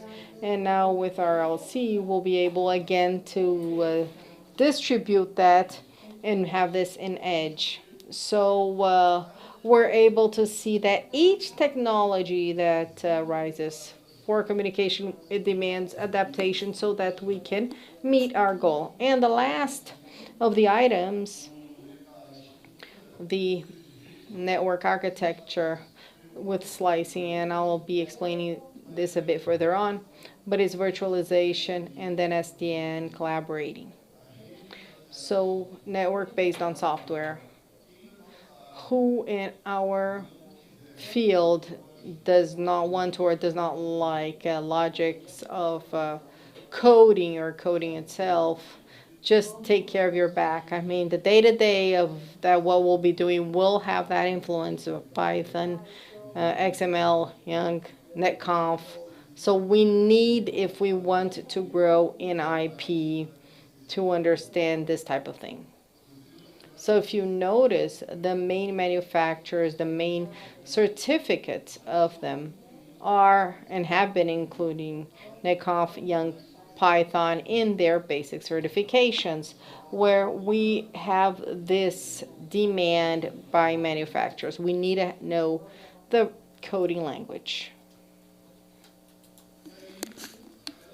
And then the low latency applications, as I explained before, a comparison. If a vehicle at 100 kilometers an hour uses 3G with 100 milliseconds, which is a basic of 3G in air, will reach 333 meters to get a control to be able to start braking. So only after 3 meters they get the command from their central hub. As long as there's no delay also, this is just the path that it will run in the air. But in 5G we have 50 milliseconds, so that's was a meter and 77. So that's why all the autonomous vehicles, the self-driven cars, must be able to drive in low speed. In Brazil, we have an example of railways in the region of the state of Minas Gerais. The prosecutor's office did not allow to have any human being inside the railway. So they had to implement 4G, the control of the locomotive, so it could be self-driven with no human inside, and it needs to run at a very low speed, because at any moment that it must get the command of stopping. First, because no train will stop right away. Every time you need to stop a train, it will have to run a long stretch. And with 4G, it will take some time to get that command. So that's a type of application we already have, and that you'll get a benefit from it. And 5G, just as a comparison of 3 meters, will drop for 3 centimeters in 5G. So it will not help have 1 millisecond in the air path if my application is in the cloud and my client needs this 1 millisecond is in the countryside of the country, and my application at cloud in São Paulo. So I just miss out on the whole benefit of 5G. The application of broadband width we talk about those that will demand width and that will benefit from 5G for cloud VR. And what is really the big catch here? I mean, today, the goggles of VR have a high cost because the whole processing needs to be right inside. So the whole processing necessary to show the images right in the goggles, and it's very expensive. So then I think, okay, but wait a second, you have the goggles that doesn't have a lot of processing, but it needs to have a computer connected through Wi-Fi or even through a cable. And then I need to have that in the house. I mean, I'll use for an hour a week, and I need to buy that power processing that is stored there. And the whole idea of 5G is to bring mobility. These goggles will just be simpler, and the whole processing, since we have with some of the games today that are in the cloud, you process it, you download the image, and you'll have no time of response for the person to play the game. So that's one of the applications also that will get much benefit from 5G. And once again, I will need to have some infrastructure to give the support needed. And the other big challenge is the speed to implement. And here, just the data, as I was talking to my colleagues about it, they did not expect to get to the response that we did with the research that was recently done. 3G took 10 years to reach 500 million users globally. 4G, 5 years to reach 500 million users. On this slide, I have the estimate that we had in 2019 when we started implementing 5G. The estimate was that it would take us 3 years to reach 500 million users globally. Would you like to guess how much we have today after 3 years? Do you know what's the number we reached?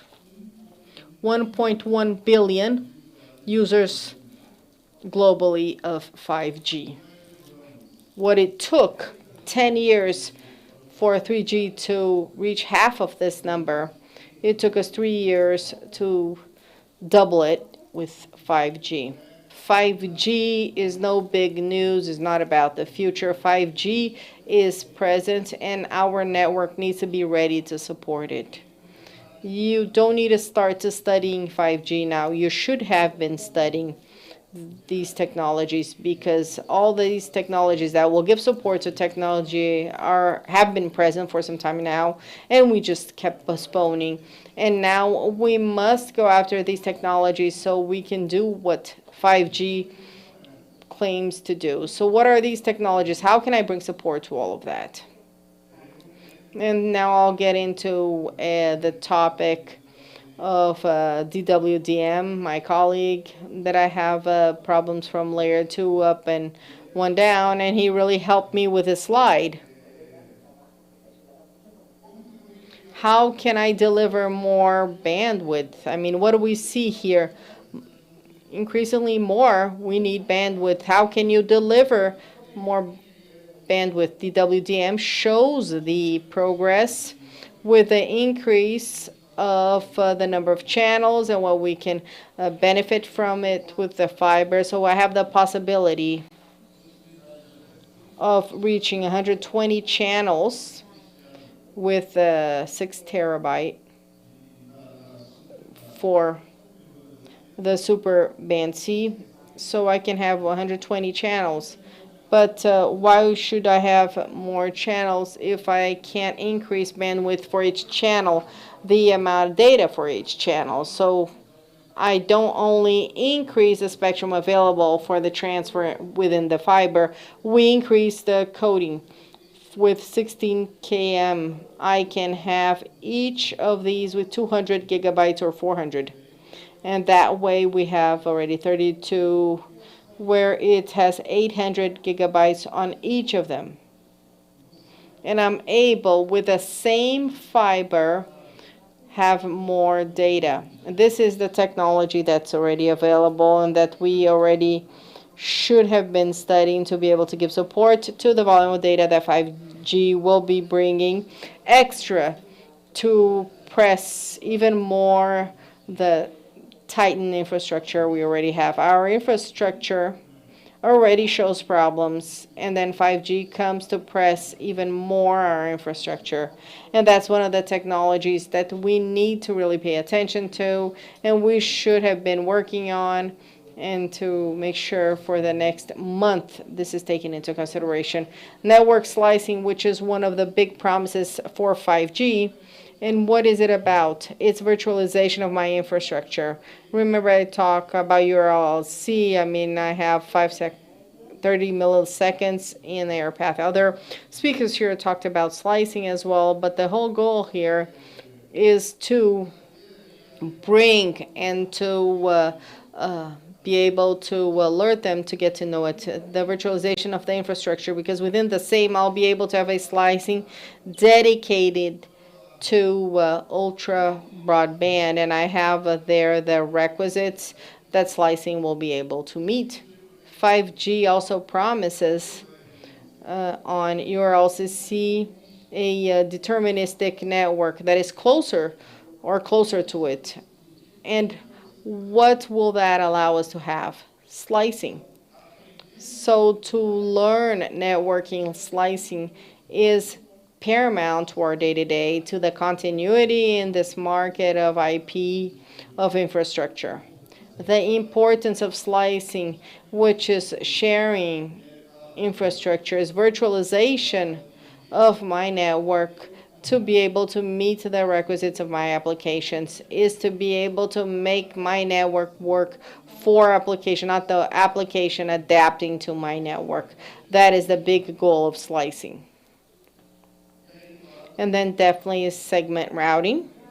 Remember, I talked about that. You can't just want to start with my traditional MPLS transporting data and wanting my traditional data to meet the requisites of 5G. My traditional network will have to evolve, and the segment routing and MPLS is a first step, and then a second step, segment routing v6. So if I'm studying now, I mean, IPv6 is something that everybody can support. So I go to a v6, you don't even go through MPLS, but start to plan and study at least.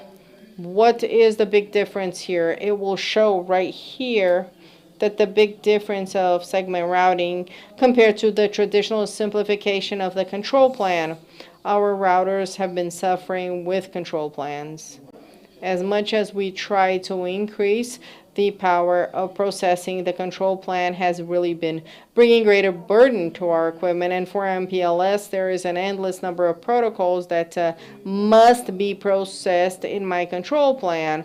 Segment routing will be able to bring a control plan for VPN and also one to forward through segments. So if you have a segment routing v6 would even be better, because segment routing v6 doesn't use labels but identifiers, and that way if midway it doesn't say segment routing, it will facilitate the migration and you don't even understand segment routing. It's just the input and output. So I just need to make sure that midway it can understand if I want to have a traffic engineering, if I need some type of traffic engineering. And once again, what is the purpose of segment routing if I don't have an SDN? Segment routing depends on SDN to be able to have the whole intelligence there. And why do I say that? Because the controller will receive it. And once again, if I want to have an SDN, I need to understand about GPLS, which is the signage of resources. I'll need to understand about BGP policy, which is for segment routing, and netconf, which is the standard of configuration of the controller for the equipment. And this netconf will use young language to generate the transaction of information. And why? Because my equipment will be sending the information through telemetrics, no longer just through SMP, which is based on minutes, where information will be sent with minutes of difference. Sometimes, well, telemetrics, we're able to respond in seconds with the data for my communication center, so that's able to make the decision, okay, this is the path for the application where you demand more band. This is the path for low latency. This is the one for low package loss. If there's a problem on my network, a few seconds later, my controller gets the information and it will automatically do the new tunnel and new traffic engineering. This is the big legacy that we have with the segment routing, and that's what we'll be going through the next implementations in our infrastructure. Our infrastructure will have to adhere to that in no time. And not only limited to infrastructure. When we talk about infrastructure of ICT, people think about writing, architecture, but there's also energy. There's also the physical infrastructure to be able to support, I could say here, AC infrastructure, artificial intelligence in AC. I mean, today you have the main manufacturers of data center, AC manufacturers bringing artificial intelligence to manage the cold air in the data center. And right here, one of the points I've added, which is the evolution of batteries. I need to have lighter batteries and with long shelf life. The traditional ones that we have been lasting 1 to 3 years at the most, where the lithium battery with lithium and phosphate iron, I mean, they can last 15 years. It has a shelf life that is much longer, 80% lighter, smaller. In 3, you're able to have 100 amperage an hour. You don't need to have a database to be able to deliver more or less than 48. And why lithium and phosphate iron? I mean, because you can get the laptop when it's lithium car also. And it's not. That's not what we're talking about. Lithium iron phosphate is what we've been using for telecom. And why? Because it will just start to degrade in a higher degree when we talk about this. And when it degrades lithium, it will generate iron phosphate, not oxygen, so it won't explode and it won't catch on fire. Just so you can provoke this degradation, you need to have a higher temperature. And when it does, it doesn't generate oxygen. It will not explode. So my data center no longer needs to have a room with batteries. They can be together there with the equipment. Where my data center no longer needs to be cooled.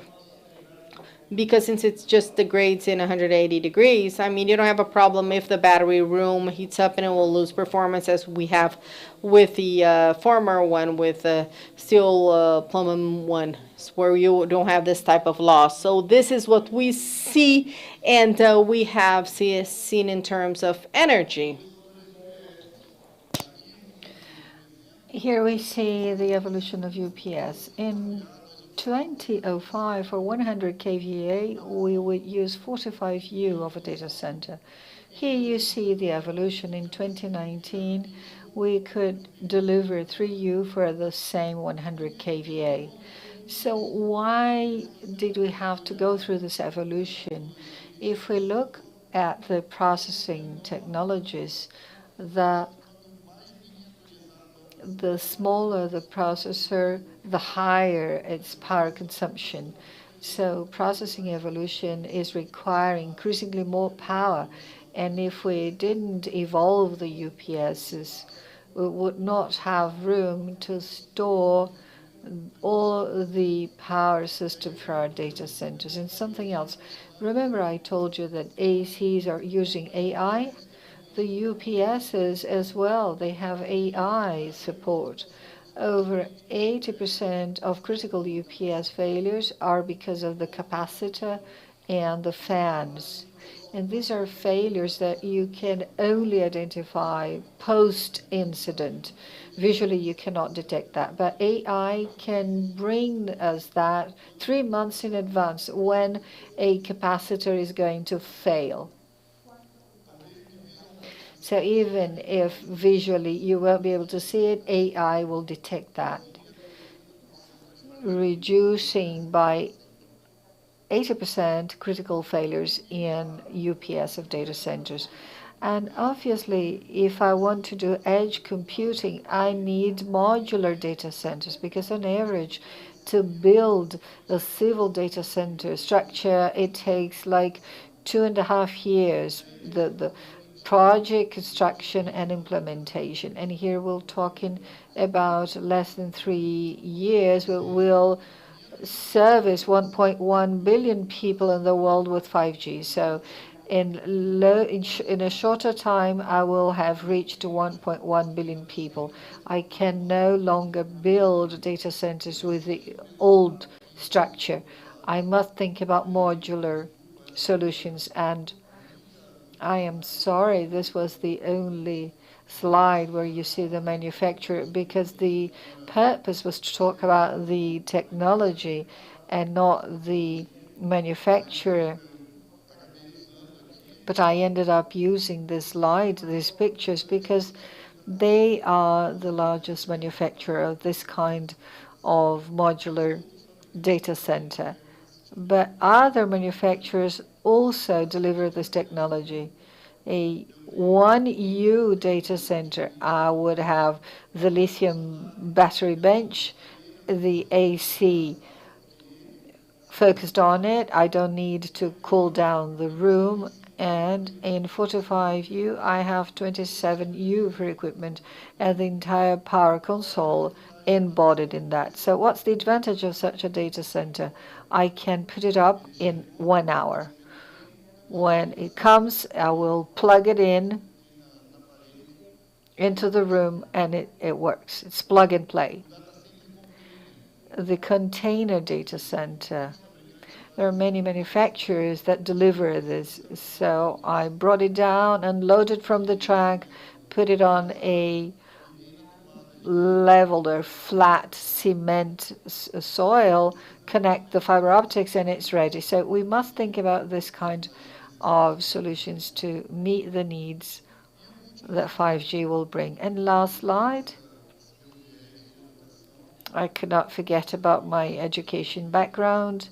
The challenges in terms of professional shortage. By 2025, our market is going to open 790,000 jobs in ITC. Our universities, over the same 5 years, will be able to prepare 250,000 professionals. And you could say, this is Brazil. No. In the world, by 2027, we'll have 10 million,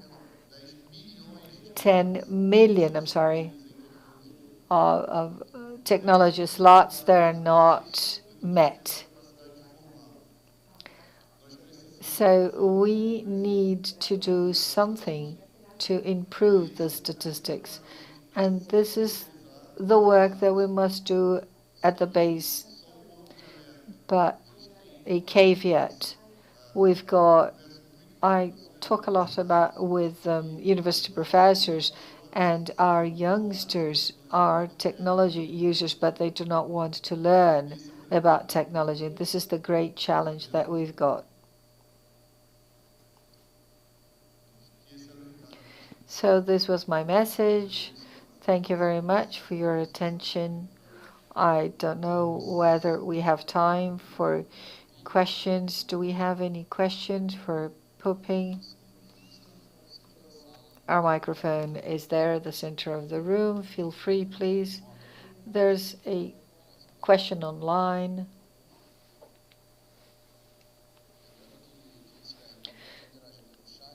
If you're online, you can interact through the chat box. Send us your questions. One of them, Ariel. 5G latency is lower than Wi-Fi 6. No, Wi-Fi 6 is 10 milliseconds, and Wi-Fi 6 is still, I don't know exactly, but Wi-Fi 6, which is called indoor 5G, is still 10 times slower than 5G itself. And something else by Andrea. Is there 5G without IPv6? Well, unfortunately, IPv4 is over and IPv6 should be everywhere. We saw that in these presentations. Well, there is IPv6 less 5G, but the great challenge is that if I want less latency, if I run it on IPv4 and 5G, the volume of clients connected, IPv4 would not meet that demand. It's not recommended. And last question by Mateus. So 5G is the fifth generation of mobile network. Does it have the same features of 4G in terms of value or cost? Well, usually reporters, when they come to interview us, the first thing they ask is whether 5G will be more expensive. So the trend is that carriers will keep the cost of the plan. So if you have 5G in your region, in your device, if your device is prepared, you will navigate on 5G. So it will make it more expensive because the feeling that you've got on the street is the same that you as if you were on a Wi-Fi at home. So you will consume more data, so perhaps you will need a bigger navigation plan. So perhaps people will have this impression, but just because they're consuming more data, not because the technology, but because the usage characteristic will change. Perfect. Thank you very much for the presentation.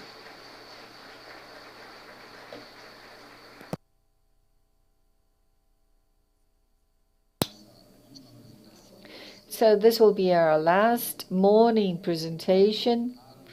Eduardo Haro by Juniper Flex Algo for segment routing and PLS. Eduardo, please.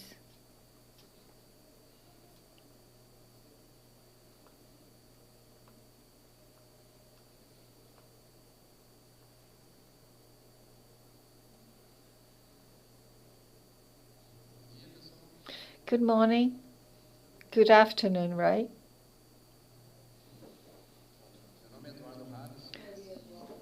My name is Eduardo Haro. I am a sales engineer.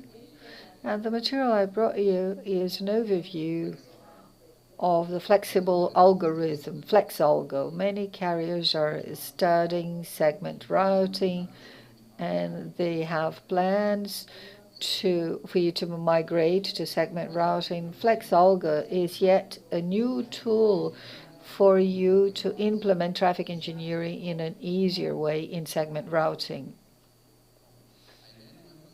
The idea is not to do a deep diving into FlexAlgo, but just give you an overview so that you can have an idea, since it's starting to appear. Many manufacturers are adopting FlexAlgo in segment routing, and the standardization is more mature. So just give you a view of what this technology is all about and why are we betting on FlexAlgo for traffic engineering, and what are the components, how FlexAlgo works, the apps, and if there's time, how to disseminate FlexAlgo on a network where I have multiple autonomous systems. And then we need something else which is called BCP-CT.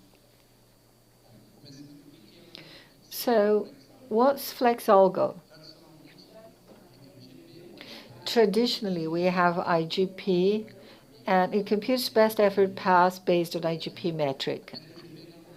So it usually has to do with interface speed, 10, 100 gig. So typically the best IGP metric that is used with a network of LDP, so it's the path where I have a larger band. So usually we implement RSVP and more recently segment routing using SRTE static, SRTE dynamic, and IGBP. So FlexAlgo enables IGP itself to work out a path, inputting a few traffic engineering restrictions and creating a number of slices. So each FlexAlgo inside the network is as if it were a standalone IGP, and then I can add link color or admin group, or I can add specific restrictions so that traffic does not go through specific node SRLG, or even change the metric. I can route traffic not only looking at the IGP metric, and I can create network slices based on different requirements in a simpler way. And in each slice, I can have a different traffic routing, looking at bandwidth or delay. FlexAlgo, so in the multiple data planes support such as SR, MPLS, SRv6, or IP, more recent draft.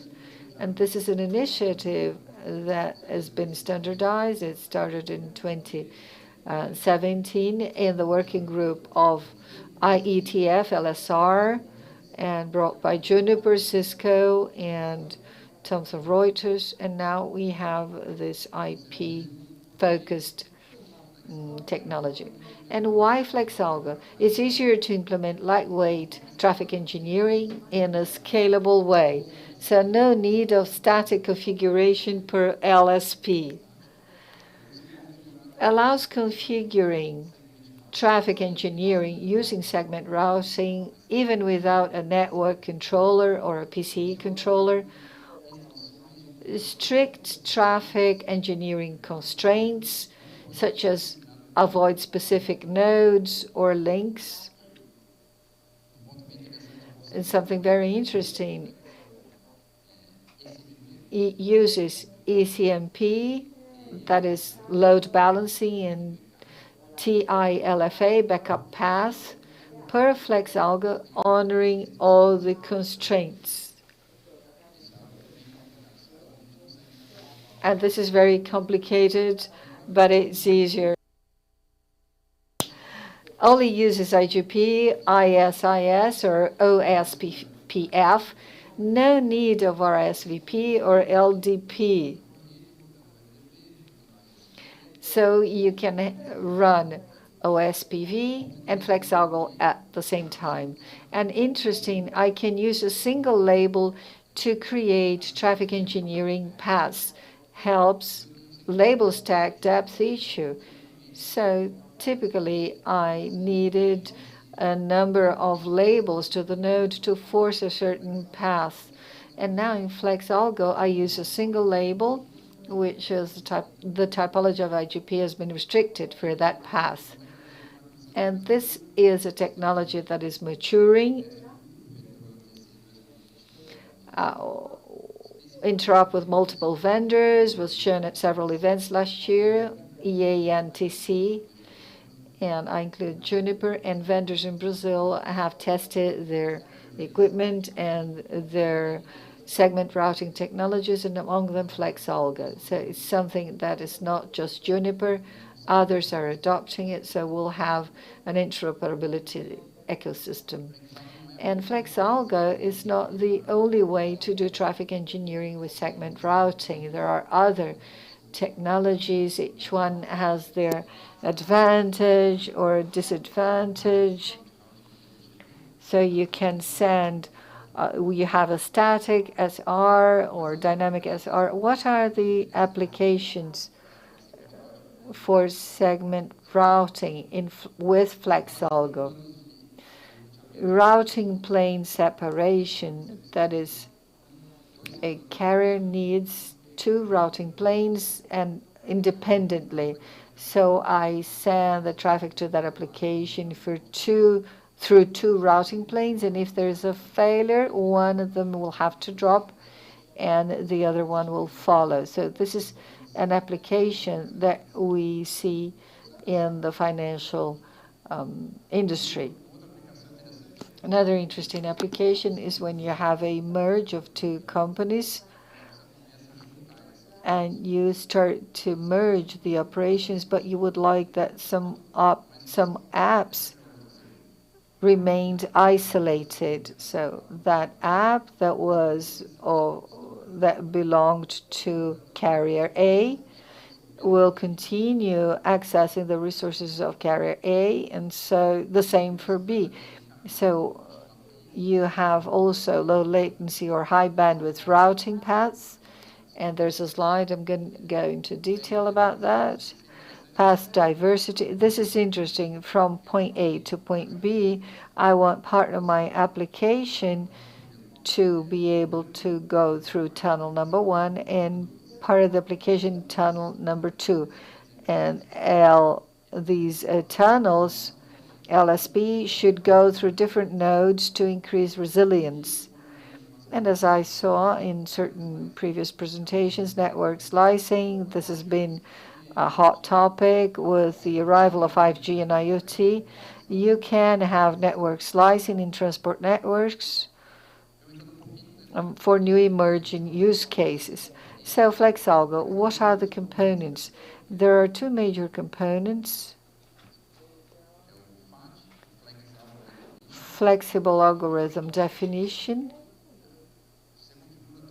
So you would configure two routers in the IGP domain, and these routers will feed this information of the definition of the FlexAlgo into the IGP. So all routers will understand.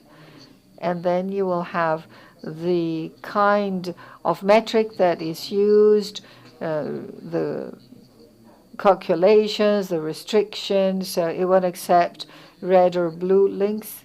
And you also have FlexAlgo participation. So the router that will support that specific FlexAlgo will have to broadcast its participation. And it also sends a message and uses a few IGP extensions. So I participate in FlexAlgo 129, another one 130. So these two components, which are part of FlexAlgo, are sub-TLVs within the ESPF or OSPF or ISS. So these are extensions placed inside IGP. So how does it work? Here I have a simple network, 2 PS, a few P routers here in the middle. All routers are part of FlexAlgo 0 or this gray FlexAlgo. This is traditional IGP. And here I've got the top part, FlexAlgo in blue, so I support blue and gray, and underneath it's red and gray. What's important is that each router, still don't have the loopback, where you have the example here of 10.0.03, but together with it, it shows a label for each FlexAlgo. As long as you don't have multiple IPs, where I just have one single IP, but I don't have multiple labels. So you are able to see all routers here that will understand to send traffic to P3 if it's important to use the blue. You'll use this one, and the traditional one, 0, it will be 3003. And how does that work? In the data planning, the data plan P1, when you're going to send one where it's P3, you will use a label 3003. All the routers right here in the middle, when they see here the label 3003, they know that 3003 is FlexAlgo 0, and they see the IGPM ready for it. So it will balance the load. Right here I have SMP, and it will send through all the different paths until you get to P3. And the same way when PE is 1, it will send P3 by using flex P4 and just changes the label. So you have the label 1001 and all the routers in the middle, once they identify, they know through the data planning that this is the traffic of flex blue and knows the path to be taken. How can it do that? You create, on this example, 3 IGPs where I have one that is gray, a blue, and a red, where each has its own algorithm of SPF running and everything we know about short SPF3, the traditional one, but each router here will run 3 typologies of different IGP, and that way we're able to apply traffic engineering with Flex Algo. So I have the same physical one, which I told you, which is Flex Algo 0, and from it I can derive logic typology. So I have Flex Algo 128, 129, so total different typologies to it. And what I do is map my applications so I can continue having my traditional applications, the gray one, without touching it, and I can create overlay typologies for low latency service or any other one that I want to start using with FlexAlgo. So first example here, how can I have a low latency path and one of high bandwidth? So 2 services. So one that is internet, where the best metric is band link, and the other one that is more sensitive to latency, any critical service you can think of. So within this example here, it shows that these examples that has P5 are the ones of higher band, 100, 500 gigabytes, and the ones of less connecting the piece. So what I do is I work with 2 different metrics.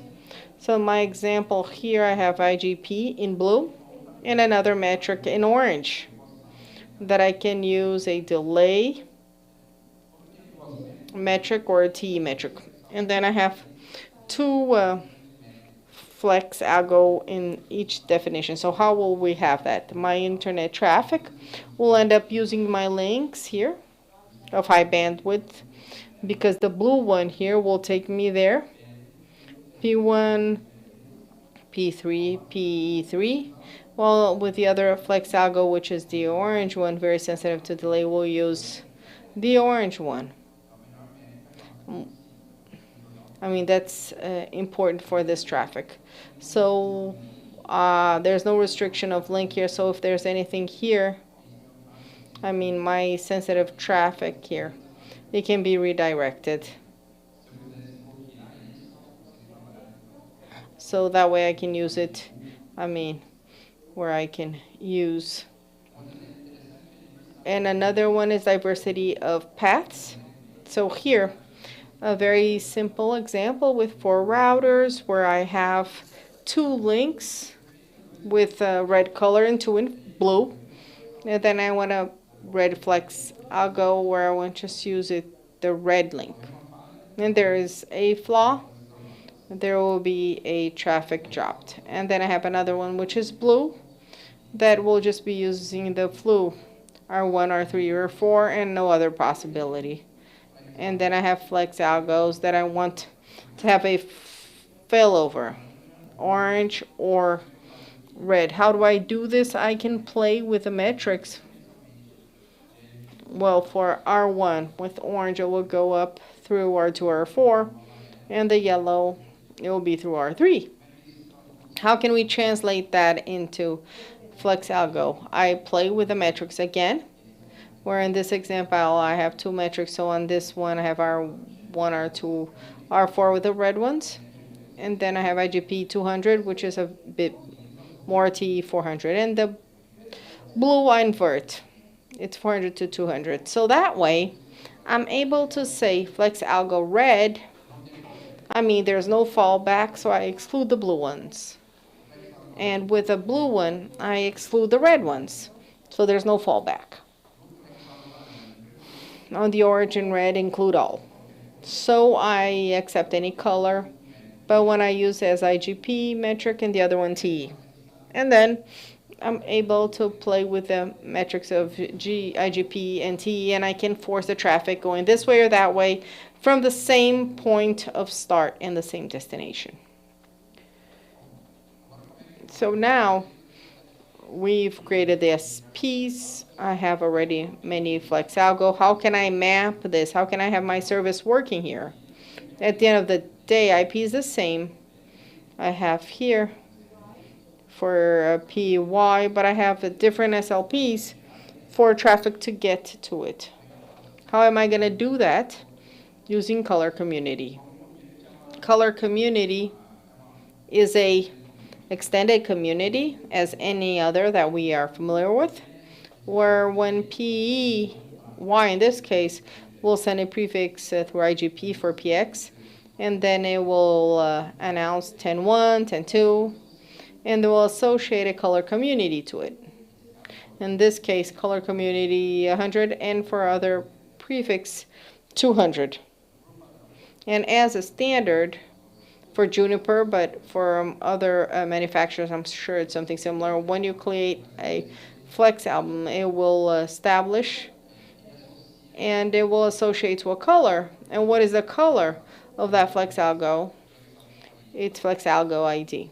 That means if I create a 128, the color of the flex algo will be 128. And you can change that in settings through SLI, but the standard would be that way. So once you start creating the text flex algos, when you go and you see the announcement of IGP, either the pure VPN, you just add their color community with an ID of that flex algo, and automatically the router will be mapping that traffic, that prefix for that flex algo. What can I do when I have multiple domains? When one single, has a multiple autonomous system, so it works with IGP, so you have S1, 2, 3, so I don't have any IGP here, so I can't extend a flex album, but I have one single administrator. So flex album with distinctions. So what do? I create them in each of my network. For traffic engineering if I want, and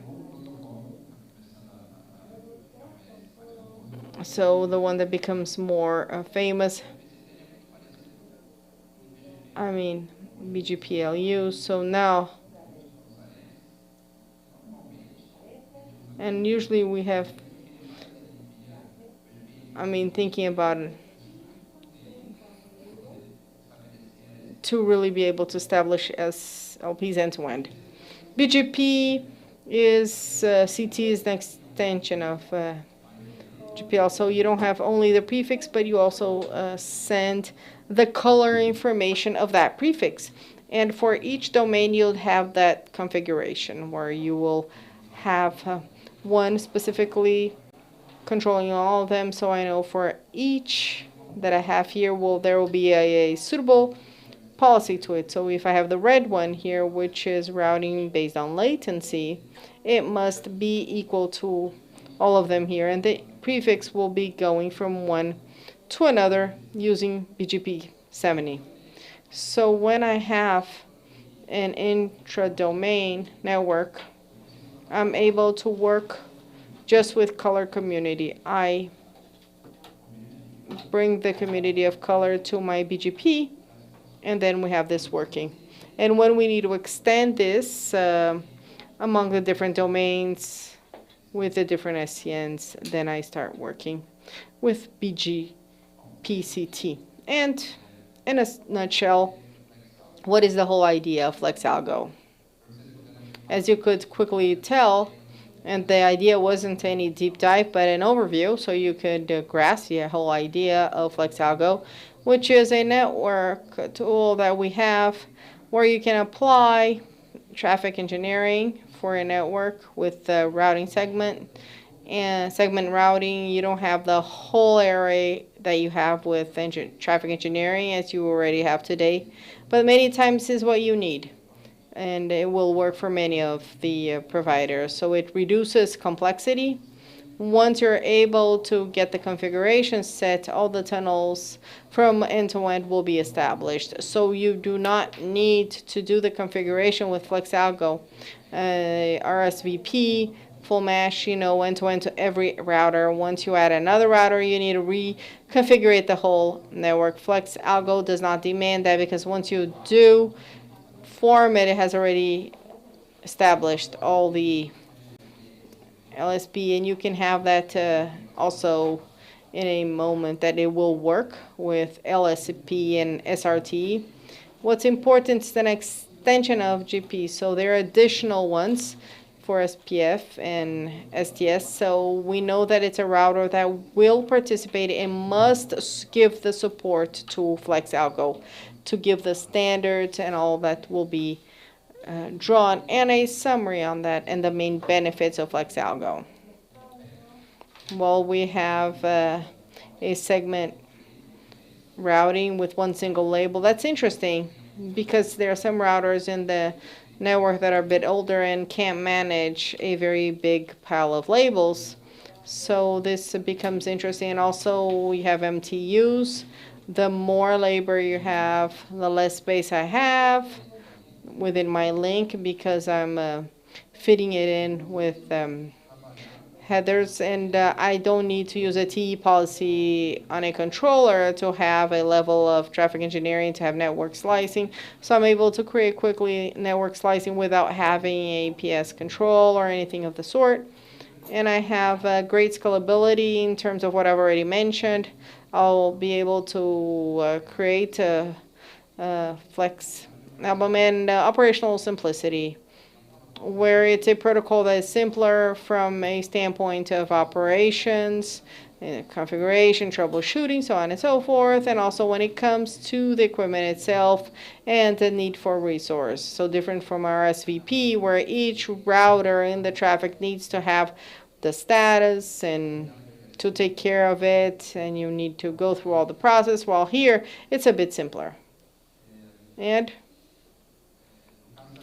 with the Juniper, we've had FlexAlgo that has been shown to be supported from end to end, and where you can get more information, where we have open documentation with details, and also the graph of the first slide also, as I had mentioned before. And there's a link here of our blog with an article which is really interesting about some applications which I just mentioned.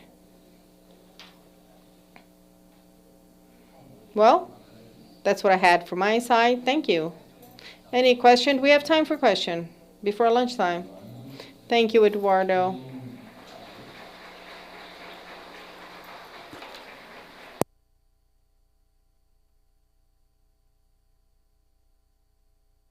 I have a question here from Andre Bozan from the chat on YouTube. If FlexAlgo is compatible to you, if so, why is the documentation with the legacy protocol?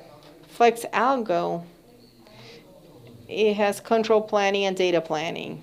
So as I mentioned, data planning can be segment routing, MPLS, as I mentioned. The example I gave was all that way. But I also have the possibility of working with RSV6, which is segment routing on it, where it uses locator. It's a bit different. So there is a draft that is newer, where I'm able to work with FlexAlgo on IPv6 or 4. That is a newer draft. It hasn't been implemented and will in the future. But today we have the two data plans. Segment routing, where we're talking about in RSVP 6. And Julio has a question here. Does it also work with the split path or just with affinity? With what? Split path.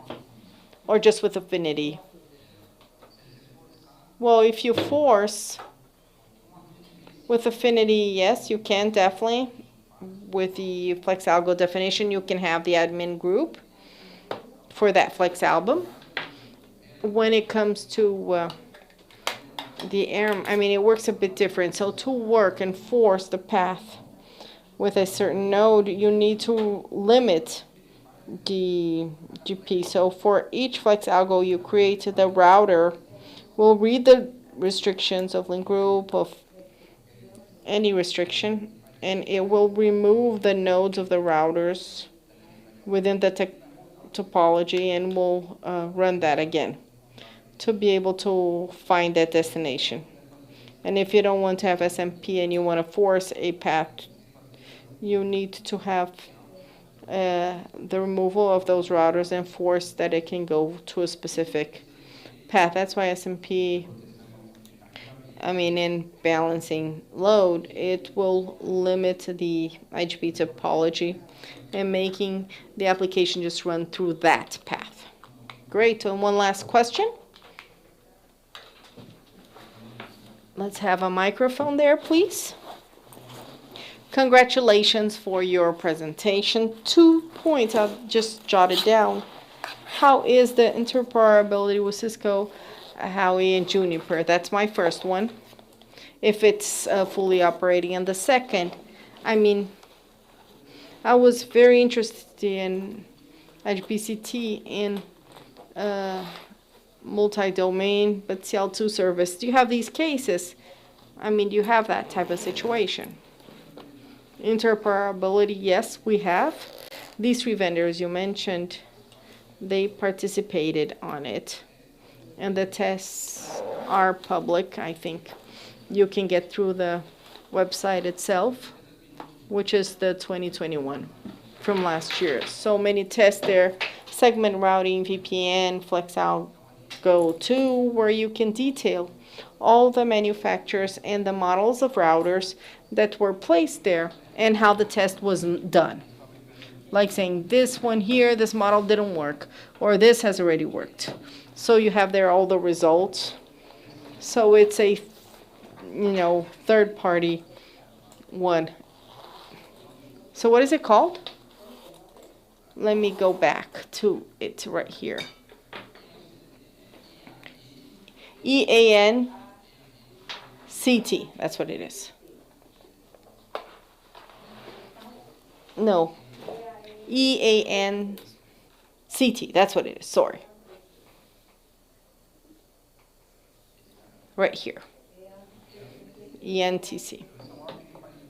So this is an agency that they run many tests. It's an European one where there are many interoperability one. It's their report for 2021, last year. Okay, great. And the last question about BGP-CT and L2. Well, L2, we always have 2 flavors. It's either Campella or Martini, if it's based on one or another. I'm not sure in terms of LDP when you have a VPLS using LDP, where the other one, yes, when you have BGP, and then you already have that. But then the other one I'll have to check for myself. Eduardo, thank you very much. Thank you for your presentation.